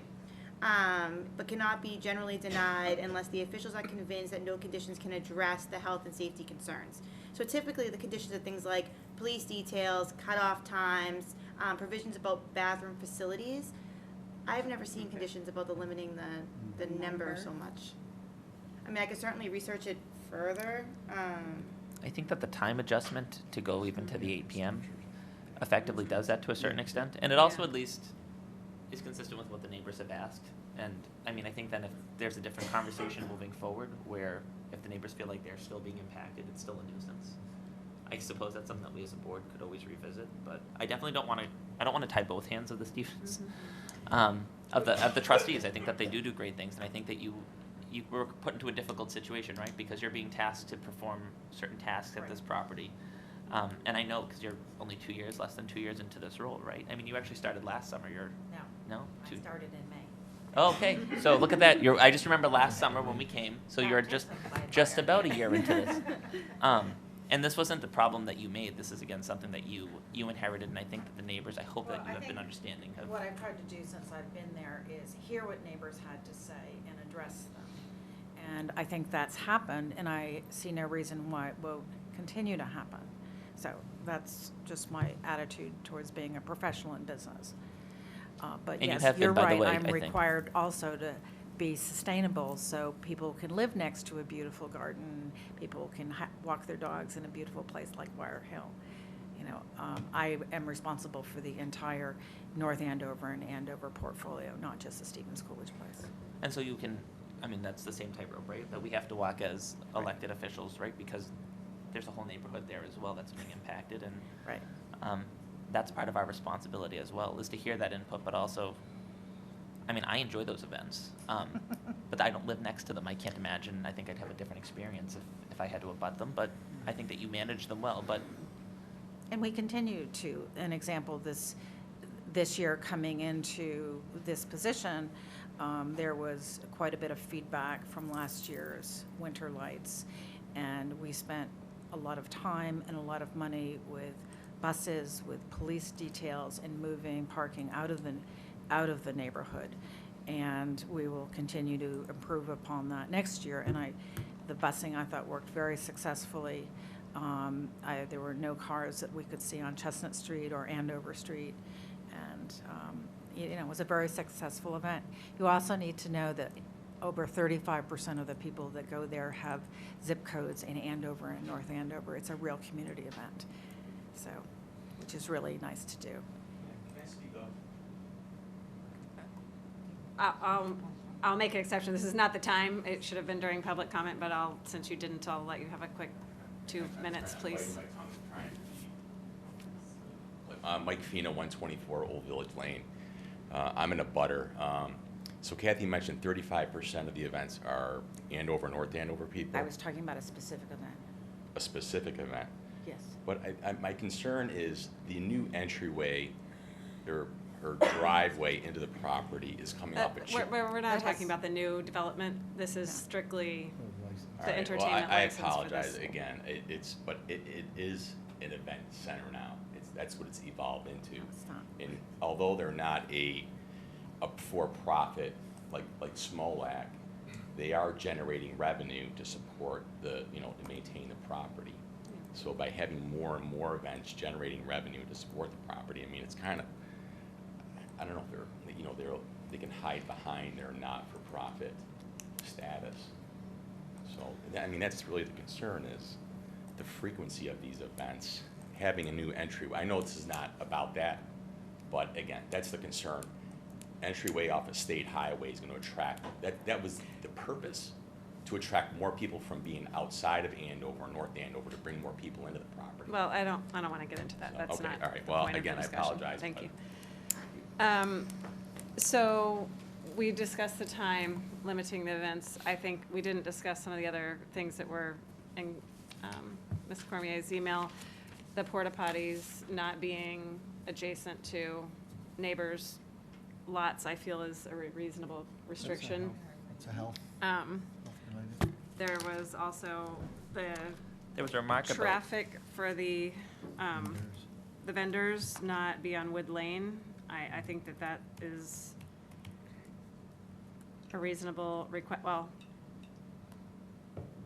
where else, I guess, would vendors offload their things? I mean, can they get through the gates? I can't remember how the I guess fencing is. it depends on the vendor.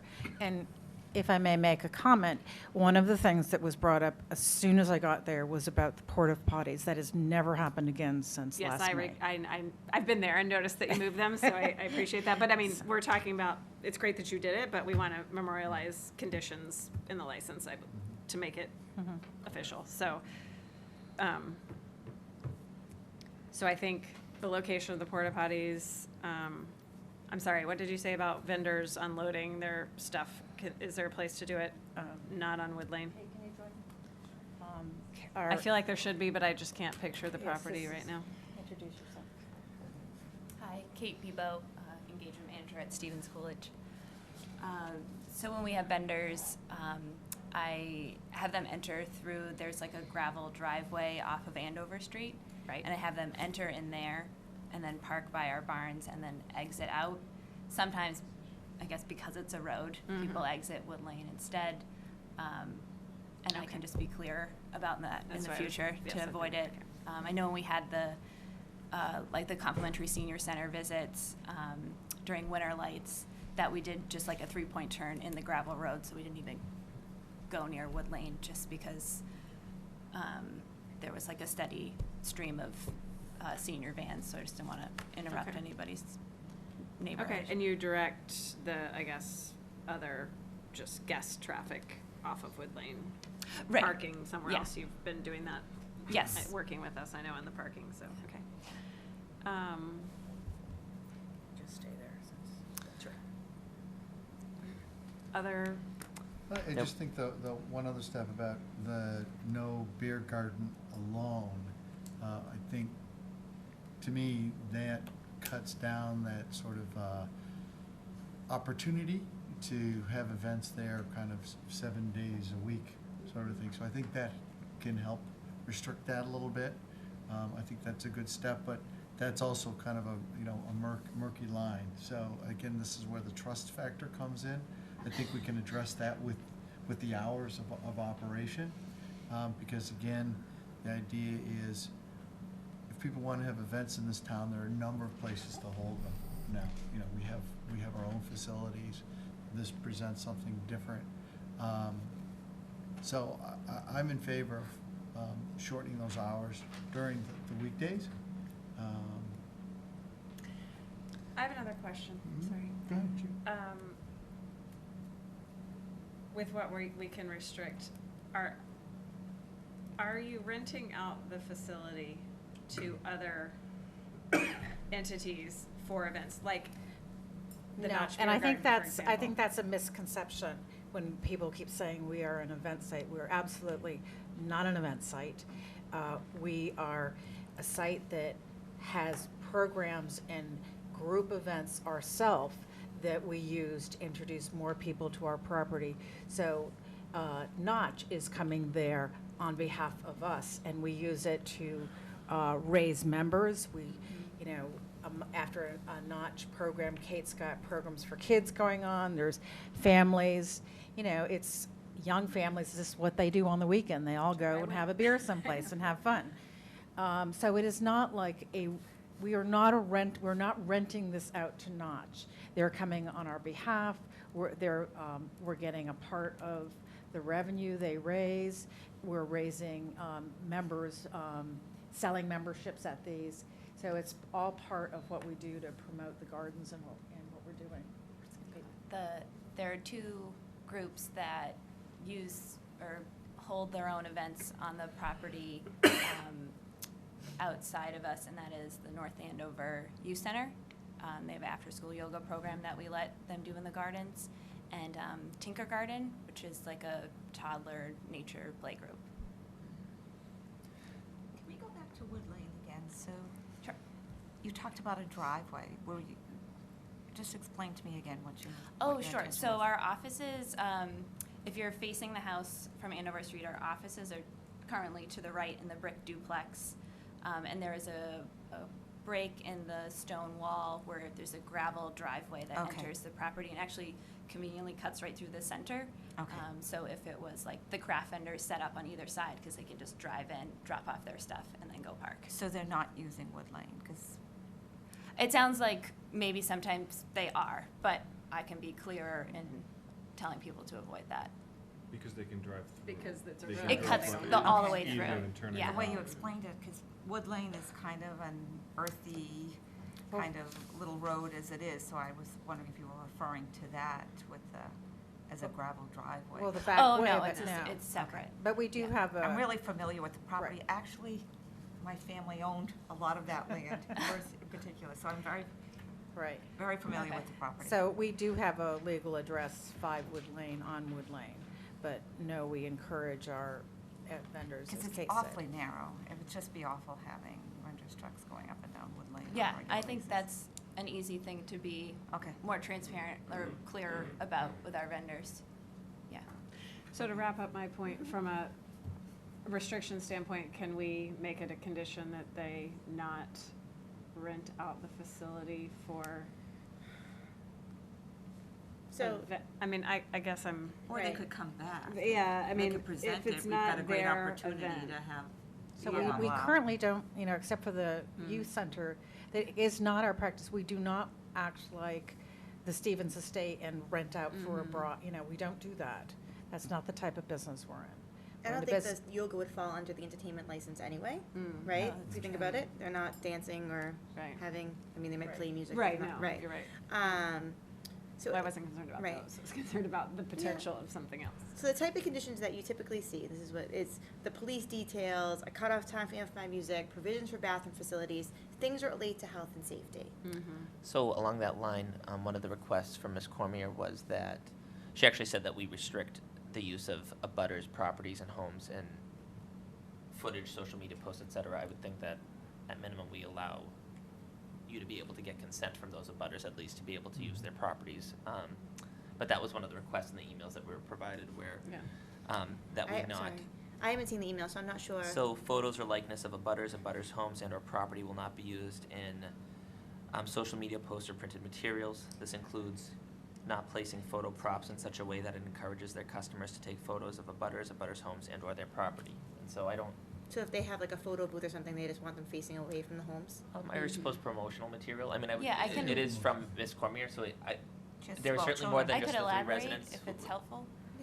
Well, I just more wanted to understand the legal, because I guess if is that even within the purview of our licensing authority I mean, for this particular type of Right, license? so conditions that would apply to public safety, health, or order. It's really talking more about safety and security for the people who are attended or any affected public, right?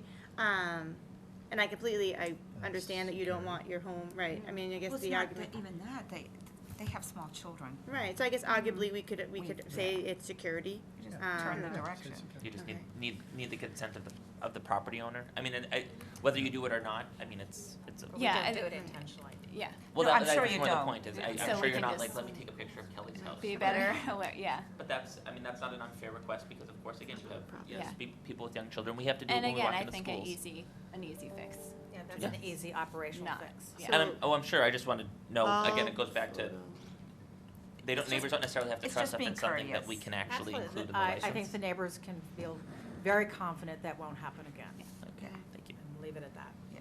Well, that's, all the more reason if we just include it in that license, so that way you could get consent, so that way if there was a neighbor or two that just didn't care, that way you just didn't have to worry.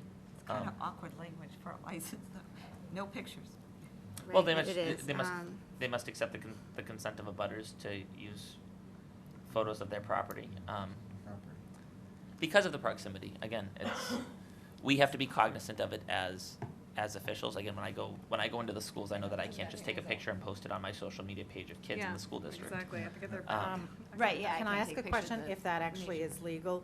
We are not an advertising agency that's taking a picture of anyone's house and putting it out there intentionally to promote what, we put on social media. Maybe it does promote things, but it's more of, part of communicating with our members about, kids having fun at the property.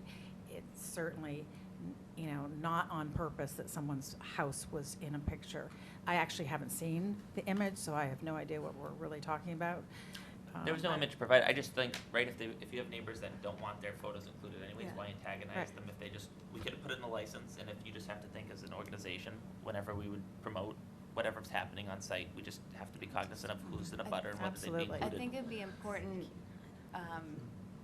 if you agree, that it not tie like other people, like visitors coming to the property, like we can do everything in our power to like, we won't take photos, but I don't wanna get into like, I can't control what other people do. Fair. I mean, obviously, I don't think this is something to put in the license, because I'm not sure I legally agree. we I can just don't do. see- No, I was gonna say, not that, the next thing I was gonna say. I think that the, placement of like photo prop booth stuff, whatever, you could Right. obviously do such that Yeah. it's not gonna end up with someone's stuff in the background. Yeah. I'm not sure that makes sense to put in the license, but I assume that you'll do that. We will do that. Yeah. So just so I can recap, make sure I have not missed anything, the time of operation is going to be 10 a.m. to 8 p.m. Sunday through Thursday, and 10 a.m. to 9 p.m. Friday and Saturday? Is that right? Okay. That all porta potties must be in a bathroom facilities, let's say bathroom facilities in the license, will be located away from residents' homes? Do we have like We a, want to put a do we have a- boundary there. do we know right now how far away they are? They aren't, Couple hundred yards. So let's say at Couple least hundred yards. 100 yards from any neighboring. Located 100 yards from residential homes. Traffic for vendors must use Andover Street only. Is that correct? Yeah. Okay. however, that will change when we have a new entrance. We can revisit it, Well, yeah. that will be- We can revisit that one when it's opens, okay. That'll be next year. And then this- you'll also include the location of stage and amplifiers as, Yep, and Yeah, everything else as documented. written, A through Yeah. E as written, except for the times. And this is for all the events that you do, and you're not leasing this out to anybody else, you're not renting this out to anybody else, is that This correct? is, by definition of this license, isn't this, well, I don't know, does the license cover our educational events? I mean, I'm not arguing with the time, by the way, but Right. I just have a question. What is in the purview of this license? I thought it was. Concerts, dancings, exhibitions. I think your educational events that don't involve It's not music yoga. and dance Yeah. don't fall underneath this license. Okay, that's what I needed clarification. Thank you. I guess I have a final thing about the volume. I mean, agreeing not to hire a rock band and heavy metal group is great, but I guess other music can also be loud at the, Nothing wrong with small act- bluegrass.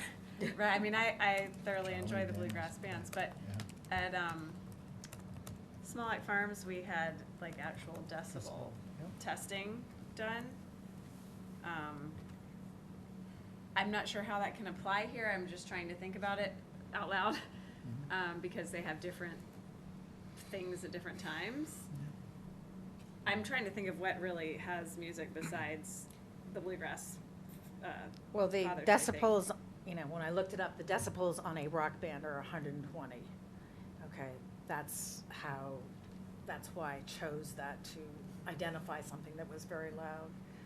I don't know what.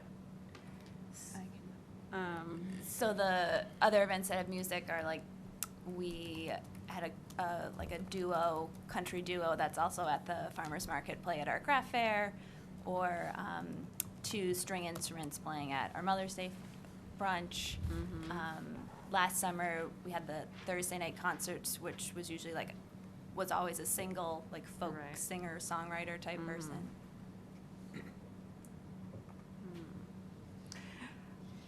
I'd rather not have any, I think we know your. Except that one time. Yes. Okay. Your reading of these things we're allowed to restrict, it says so as to not be a nuisance, something about so as to not be a nuisance. It does allow you to limit amplification. What I would say is that typically what you would refer to is the state health code, since we do not have a noise or nuisance bylaw. Most of the ones I've seen have actually been a cutoff time for amplified music, because we don't have a decibel tester, so it would be very difficult for us to go in and actually enforce any of the decibel work. We'd have to have the state come and do that. Or they have a private entity come, like Smaller Farms did. Right. Well, the other events besides the rock band and the heavy metal, are those an issue? Yeah, I think the email made it clear The email came in well after I've been in meetings, Yes, so that's true. I haven't read any emails. I haven't either. Yeah. I- Yes, When it comes in the to email, it music. basically says any music that's loud is, It's loud. is loud. So, I would not, we can either suggest that they hire someone to do some decibel testing, so we have just an idea, what's the baseline? Or we can wait until there's a first event, I guess, and see if the neighbors have a complaint about the decibels and the loudness, and then suggest it as potentially a next step. I guess it's hard for me to say, okay, yes, let's just cut rock and heavy metal, but leave other music, because I don't know how loud the other music is. I'm glad to take that as a first step, but. Yeah, loud is loud. Loud is loud, so. Well, it almost has to be registered to the closest property, residence. Which is now our own property. It's now, everything is facing, the closest property is our offices and our duplex at 115 So, Andover. and your duplex is rented to? Nope, not right now. Not right now. So it will. That is the language will closest be property. residential. Yep. or, inhabited residential Right. property. It's probably a better way to phrase it. Which I think we all know which house that probably is. I don't know. But just to, again, reiterate, everything is now to the southeast side of the estate house. And All right. then, Sorry. North Sorry. facing towards Haverhill, so. okay, and then the new event lawn will be about near where the ash tree is, which is further away from residential. It's more central to the middle of the property.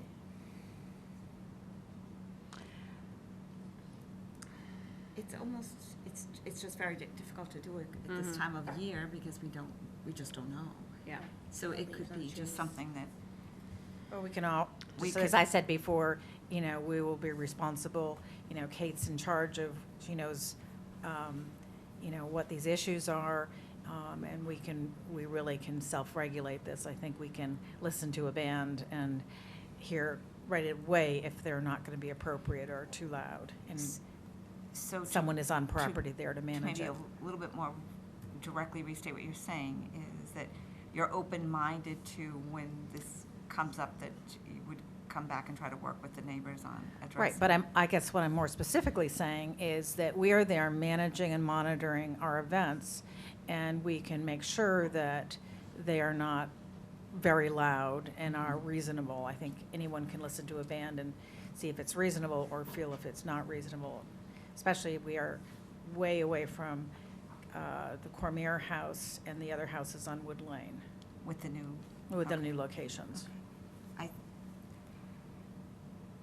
Again, it's hard to regulate this time of year, but, so it's almost like, yeah, trial and error. Okay, this works and this didn't. But I think what I'm saying is asking you to be open-minded and responsible if there tends to be an issue. Oh, And then of we course. can right, I have no doubt that you would. Well, You've come a it's- long way already.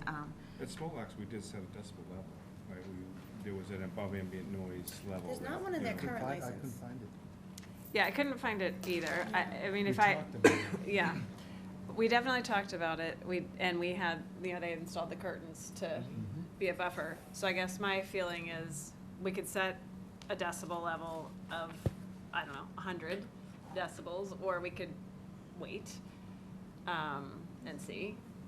Oh, so And- how do you measure and- it? How do you do it? Right, Well, that's just it. exactly. It's gotta be And then. the closest home would be the most likely. And then we can have as in our back pocket, the idea of some sort of curtain around the stage or something, some structure to buffer noise if it continues to be an issue. I don't know. I mean, one idea is to renew this license for 6 months with the terms that we're coming up with now and revisit, has the noise been an issue? Well, At that that point. takes you through the summer. Yeah. Take you through What is August. it? Where do we? So- According to my research, ambient noise is about 80 decibels. Oh, yeah. Sorry, what is it? Ambient noise is about 80 decibels. That's metropolitan urbanized areas typical varies from 60 to 70. It can be as high as 80 decibels. So we're fairly close to what A everyone's subway talking train about. at 200 feet is 95 decibels. That's pretty loud. That's loud. That's why I said 100. Looking at a loud rock concert, 115 decibels. I don't know, I guess. So the problem with setting a decibel level is the enforcement. Measure, yeah. How do We you don't enforce have- it? Yeah, Agree. right, we don't have a Agree. measurement.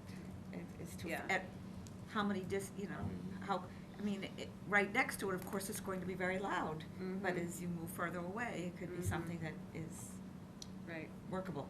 But is the door open, though, if citizens feels that it's a safety or a nuisance, that they can come in front of the board? I mean, is Well, that that's what I was opportunity saying. still That's what I was open? saying, that So that there's a chance to redress if in fact there is a problem? There's another opportunity too. They call police. If Yeah. they feel that it's a very loud event and that it's beyond reasonable amount of sound and over the time, they call the police. I lived next to Merrimack College for the last 20 years, know how the deal works. Well, if the licensing commission receives a complaint, you certainly can have a hearing. Yep. So it's all part of the trust and performance that we're trying to set the table for. Okay, so it sounds like we feel like we're comfortable just leaving it right now to no rock group or heavy metal rather than a decibel, since we don't really have a way to measure it and enforce it. Yeah. And I guess the last question is, do we want to do for some 4 months instead of 6 months, so it doesn't go all the way through the summer, so that we can get like a checkpoint and we can renew it?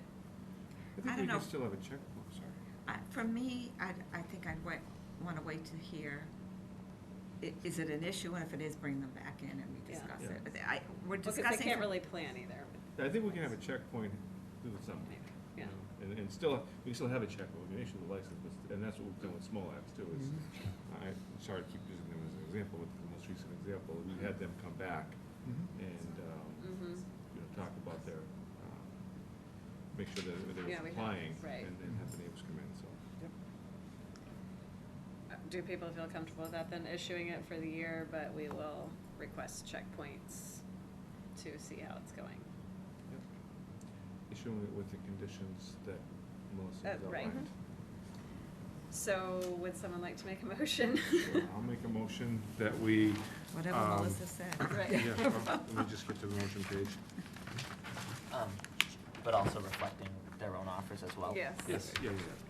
I've added an Oh, F so- and G. Right, so I'll make a motion that we renew the entertainment license, acting as licensed commissioners, we renew the entertainment licenses for Stephen Schoolage Place through December 31st, 2020, with the conditions that were outlined by the Stephen Schoolage staff, and then amended by, in this meeting tonight, as enumerated by the town manager. List. Town manager's list. All right. Second. I'll second that. I'd like to speak to it. I think it does address the concerns of both parties and leaves the door open for if we need to address it, we can address it. Plant some more trees. Agreed, so, any further discussion? All in favor? Aye. Any opposed? Motion passes. All right. The next item is also Stephen Coolidge Place. Two more. Why do I keep losing my agenda? Sorry. My computer's going blank on me, sorry. Okay. I got it. The next one is a renewal, all right, one-day wine and malt license for a picnic concert on June 20th, 2020, from noon to 7 p.m. You guys want to speak to it since you're here? Sure. Sorry, I just want to clarify, we do one at a time. We're applying for a second one too, so I just want to make Oh. sure. Sorry. It's Wanna do okay. both, or? Okay. Okay. Are they the same?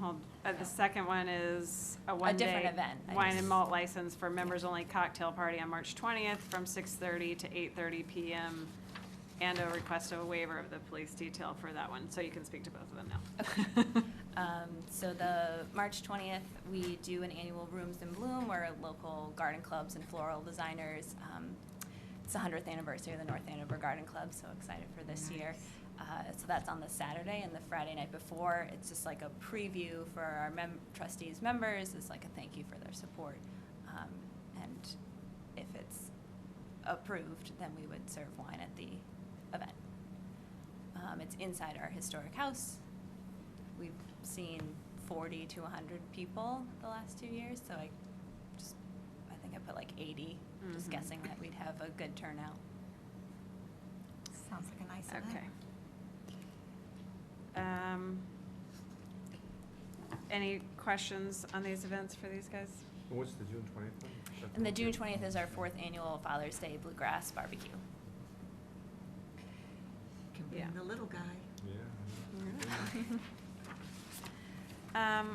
All right, all the application is in order, obviously, for the bluegrass band. The police detail is Yes. more warranted. And we're okay with the rain date for that one. I just made it the next day. Oh, let me look at that. Did I see? Yes, rain date of June 21st.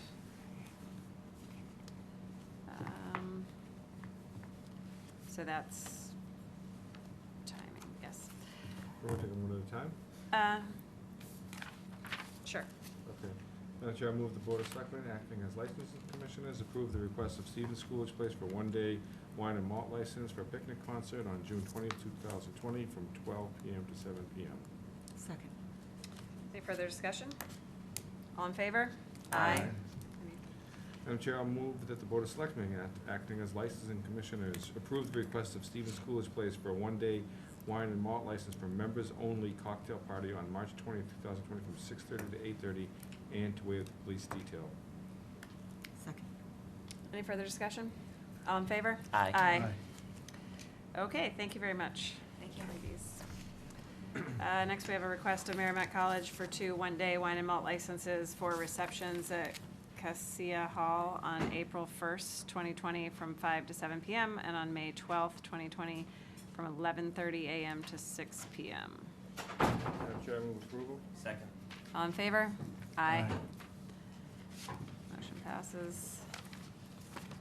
I don't know why I keep losing my, what I keep doing with the agenda. All right, well, look at this. Is there a I'll quest- use the paper. And next, we have a request of Greg Lindsay of Good Day Cafe for an annual entertainment license. So this is, if, as described in the packet, a license to have music piped into the Good Day Cafe. So moved. Second. All in favor? Aye. Chair, motion to move out of licensing. Second. All in favor? Aye. Okay, we're back to consent items, so. Minutes. Oh, I'm sorry, yes, I did miss. Approval of minutes. So we had a meeting on February 10th, 2020. The meetings were included in your package. Did everybody get a chance to review them, and do we have a motion? Motion to accept the minutes as presented, Mr. Chairman. Second? Second, any discussion? All those in favor? Aye. Consent items. Per our new process, we now take consent items all together. We have 4 consent items listed tonight. I do want to take a moment to call out the various youth leagues that donate to our fields budget or our fields account. North Andover Little League donating $6,400. North Andover Youth Lacrosse donating $3,000. North Andover Booster Club donating $10,000, and North Andover Youth Soccer Association $19,890. That money is used for maintenance of our fields, which is phenomenal help for the sports organizations. So. Can you read the final number? I think that's really exciting. I don't have it. We'll read it too. It's pretty So the exciting. final number we have now in that account, which is used again to maintain the fields, is after this year's donations, or after this year's are accepted, will be $456,520. So it's really getting up there. When we first started, the first year was $50,000, and it's gotten up to $456. So Yeah. tremendous. It's over 9 years. Oh, okay. It's They still, funneled in, so. that's it's- a lot of money. Yeah, that's a great It thing that we really, have. so noteworthy. That was started in 2010. Okay, so do I have a motion to accept the consent items? Mr. Chairman, I would motion we accept, but on behalf of the farmers market, of which I am no longer the chair, Ms. Marjorie Rothschild is the chairman of that committee, just with permission as well that we could put up for 3 months the banners around the common after the 4th of July holiday that we've done in the past 3 years. And so I would motion everything as presented, but also seek the board's permission, which that's always been done, and it's never been a formal, but I feel like that's an important request to ask. Except for the patriotic. If there's any patriotic. That's what we tell the 4th of July. Okay, is that what you figured in? Thank you. Yeah, that's why every year, if you notice, Okay. it starts in June, but we don't put up the banners until after the holiday. Okay, so we're motioning to, was that on here? Oh, yeah, okay.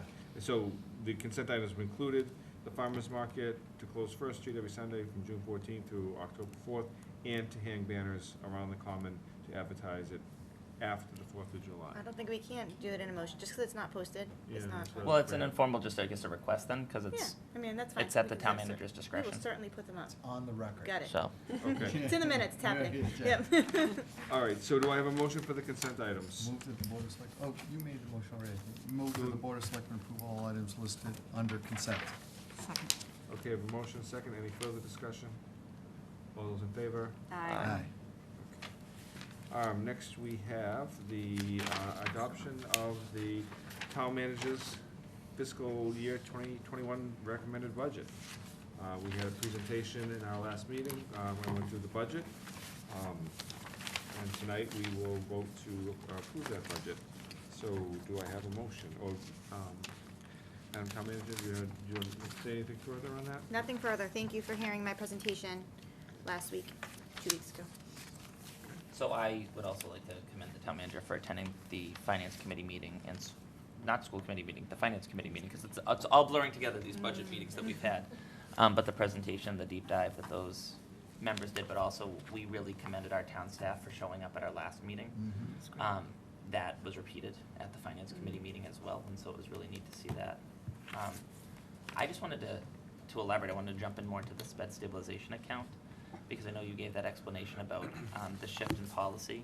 Several years ago, we ended up creating the stabilization account as a way to help alleviate, at special town meeting, for instance, unanticipated costs. And philosophically, you have a different perspective on that, and I think that it was well explained at the finance committee meeting, but we didn't have that discussion as a select board, and so I was hoping that you could elaborate. So I philosophy is a little bit different on the special education stabilization account, mainly because we've been using it every year to offset the operating budget. So in many ways, we're using free cash to offset our budget by doing that, right? We're creating a structural deficit. So every year, we're taking either $150,000 or $250,000 from this stabilization account and using it to offset deficits, when in reality, that's really just a subsidizing it from free cash. That's all we're really doing. We're shuffling money around to do a subsidy. So what I would rather see is us do those transfers from our new account that we're setting up with the finance committee.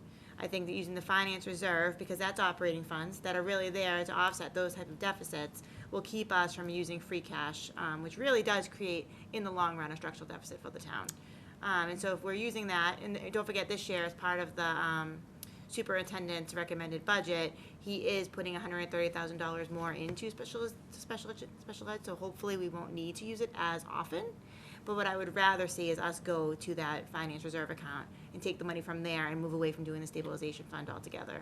We used to do that. We used to have a finance committee did have their own, Yeah, they did. like an emergency account. And years past, of course, it was used frequently because our budgets were so tight. I think that's a great idea. It's, again, there's a little bit of a check and balance on that, making sure that we're using it because we really need to versus, yeah, I have to be honest, I did like the special ed account, but I think I like this one better because it doesn't, it could also be for something other than a special ed account. Yep, snow and ice, any other deficits you may say, we had a Just- building that needed a roof suddenly, Yeah, emergencies or something, throughout yeah, the year. something breaks, it's Yeah. really, one year we used it because in the high school, the whole public address system, emergency call system was all down. And we used it then because somebody could get hurt. Because you'd have to run to the office to call for help back in the day with one at the old high school. But no, I like that approach. So what happens to the money when you don't use it? It falls to free It falls cash? to free cash. And the way I try to explain to people, the way I try to explain to the finance committee is that we have our operating budget, and the operating budget is really our checkbook, right? That's the money we use every single year. Our finance reserve account is almost like the savings account you might have at your local bank that you would go into if you needed to do something simple, right? And then those stabilization accounts, that's actually money that we have almost like in a CD that you wouldn't go and get unless something really bad has happened, right? And so for us to have this savings account that we could use for the things we need during the year, I think is a much better tool for the town. And this extra scrutiny on it by the finance committee, which is in fact their job. They're the watchdogs. So I like it. I think it will work well for us. So how though in that, so just to elaborate, because it was explained at the finance committee meeting, the mechanism now is that the finance committee would have the authority to be able to access that account, and so. So we'll have a form, so basically, the way I've done in other communities is we actually have a form that we create. The request has to be signed off by me before it would be sent to because you don't want department heads just throwing requests over to the finance committee. So the request has to be signed off by me, and then that has to go to the finance committee. We have to present the request, usually the finance director does it. They have to vote, have a majority vote in order to make the transfer. So I agree, I think that even just the mechanisms in place now, because now these meetings are televised, and I think just far more accessible, A, because of technology, but B, again, because of just overall public observation. But this was supposed to be a stabilization account, right, for those unanticipated, a student moves into the district and all of a sudden there's an additional six-figure cost that we couldn't budget for. And so that's why that CD, right, existed, right, that safety account. And so if this is going to roll over to free cash every year, how can we be sure that there's going to be that type of safeguard in place in the event that there's that one or two or three additional pupils that move into the district partway through the year? Right, well, we keep that amount, even though the money is rolling back to free cash every year, right? And in town meeting, if we wanted to, if we had extra money left in the finance reserve account, we could always transfer that money over to a stabilization account. We could reappropriate it, that would be fine. But you're continuing to appropriate that same amount every year, right? And so we always will have that $1.4 million or whatever we end up deciding to appropriate into those reserves every single year. And so that money will still exist. It just won't exist in perpetuity like the money in the stabilization account does. But remember, the money in the stabilization account is actually capped on the amount that can be in there, right? And it's capped in the amount that can be used. And so it really wouldn't offset a major increase that you had where you had a pupil who came in at $600,000 or you had 3 people that came in that were going to cost $600,000. The way the stabilization account is set up, it really wouldn't relieve that burden. It can only relieve up to $150 or $250 a year. And so the reserve account will really have more funds available for that type of emergency if we needed it. Having the stabilization account still exists for a major emergency, which is what the purpose of it should be, not an every annual offset, I think would be fine. And is that the intention, to keep We that? could certainly keep it and keep it at that minimum amount and make sure that, if we did have something happen, but I would like us to move away from needing it and relying on it every year. But we will, so I guess that was my big thing, is I didn't want to see it eliminated We because could certainly keep it. I thought that you did a good job of explaining not to rely on it, right? Because Mhm. we're creating a structural deficit Mhm. where every year we were rating it, but not, but not in an We're appropriate needing way. it. We're needing it every year. It's a legitimate need, But, right? but the intention, the safety net that it provides, when we actually need that safety, I didn't want to see that be eliminated, because I think that was always the issue. Because we're going back to the way things were done before, which I don't see a problem with as long as we don't eliminate that account. It seems like the way we should have approached it was create that account, but continue to operate financially with the finance committee having that authority. So I think that's an important distinction. I didn't want, because that was a well-attended meeting. I mean, I couldn't sit down. I had to watch, I had to sit in that back room and watch on TV while listening to you speak in person. But yeah, it was, and again, we had a great turnout from our department heads and just support staff. Great collaboration. They've been great. They were great. But really liked I it. left that initially thinking that we were eliminating the stabilization account, and I think that having that safety net is important, but we just need to treat it as the safety net and not as. Yeah, it can't just be, oh, and this would be nice to have, why don't we take it from here? It's really gotta be used for, like, emergencies or a real need. Not in the That's- annual appropriation. People have to really understand that, or it won't work. Right. Now that change, how is that, wasn't really discussed in the school committee discussions? I We're mean, just obviously- starting those discussions now, so as we're doing the warrant, which you're opening now, or you opened earlier tonight, one of the things that basically I'm saying for this year is that I don't think we need to have an article on town meeting because we have a surplus in the benefits line and we can transfer from there. Okay. And wouldn't that be better to do than to go to town meeting and then have to reappropriate? So really, in essence, we're paying it twice, right? Because we're reappropriating it from free cash to fund the stabilization account so we can get it up to that amount, and we're spending it, right? So we're really spending the money twice every year, if you think about it. And so, my discussions right now with the superintendent are, let's do a transfer at the end of the year from benefits, since we have that capacity there this year, and save that money from someday we don't have capacity. And that's the third-party finance committee too that has oversight. I think that that's a great way to just further introduce the checks and balances while also having, it goes back to transparency and the clear gov that you rolled out, which I think, that's probably for later in the meeting to give you applause, but I think that helps show the transparency that we're looking for, so, Good. and to fully appreciate what the actual, what our commitment should be to our school district, so. I would just add to it, though, there's, going back to my days when I was on the school committee, annually, there's always that unanticipated. So we actually have a track record of the unanticipated. So in some ways, that's like going in a winter and assuming you've got a track record of how much you spend every year, but you really are always under budgeting that. And so to a certain degree, it also pushes back a little bit to say, if historically we're always coming up short $200,000, then why aren't we just budgeting the $200,000? Because that's the reality of it. Right. And so I think this is another way to sort of bring that in equilibrium, to recognize that this is an ongoing need that the schools have to deal with. And that's something that I think maybe the schools, almost to their detriment, have not been in a position to say, listen, we have to bear this burden every year. We have this surprise every year. And so building that more into the budget actually, I think, makes it more clear what the needs are. So I kind of like how it backs into that too, so appreciate it. Okay, any other comments? So it was a while ago, but I believe we have a motion and a second to accept to approve the town manager's budget. No? It's a good, it's No, one step I back. will move that the Board of Selectmen adopt the town manager's fiscal year 2021 recommended budget. Second. So we have a motion and a second. Any further discussion? When does it go off to the printer? So the way that we did it this year, we did the 3-ring binders, so we won't actually have to print anymore. The cost savings, we don't have to print the second one, so we could just flip the sheets out, so it's all set, actually, we're good to go. It's available on our website, and the books are printed for those of us that received books. That's true, it was a binder this year. It's a binder this year, because we can just slide the pages out that are changed even after, if a change happens at town meeting, so. Yeah, that's why I was Yeah. asking, because sometimes we put language in there, you know, but we reserve the right to amend it, blah, blah, blah, blah, blah. But if it's already going out, it's not, you have to amend it on the floor. So this is great, we're able to just slide pages in and out, which is a big cost savings for us, so. Perfect. All right, all those in favor? Aye. Opposed? Okay, thank you.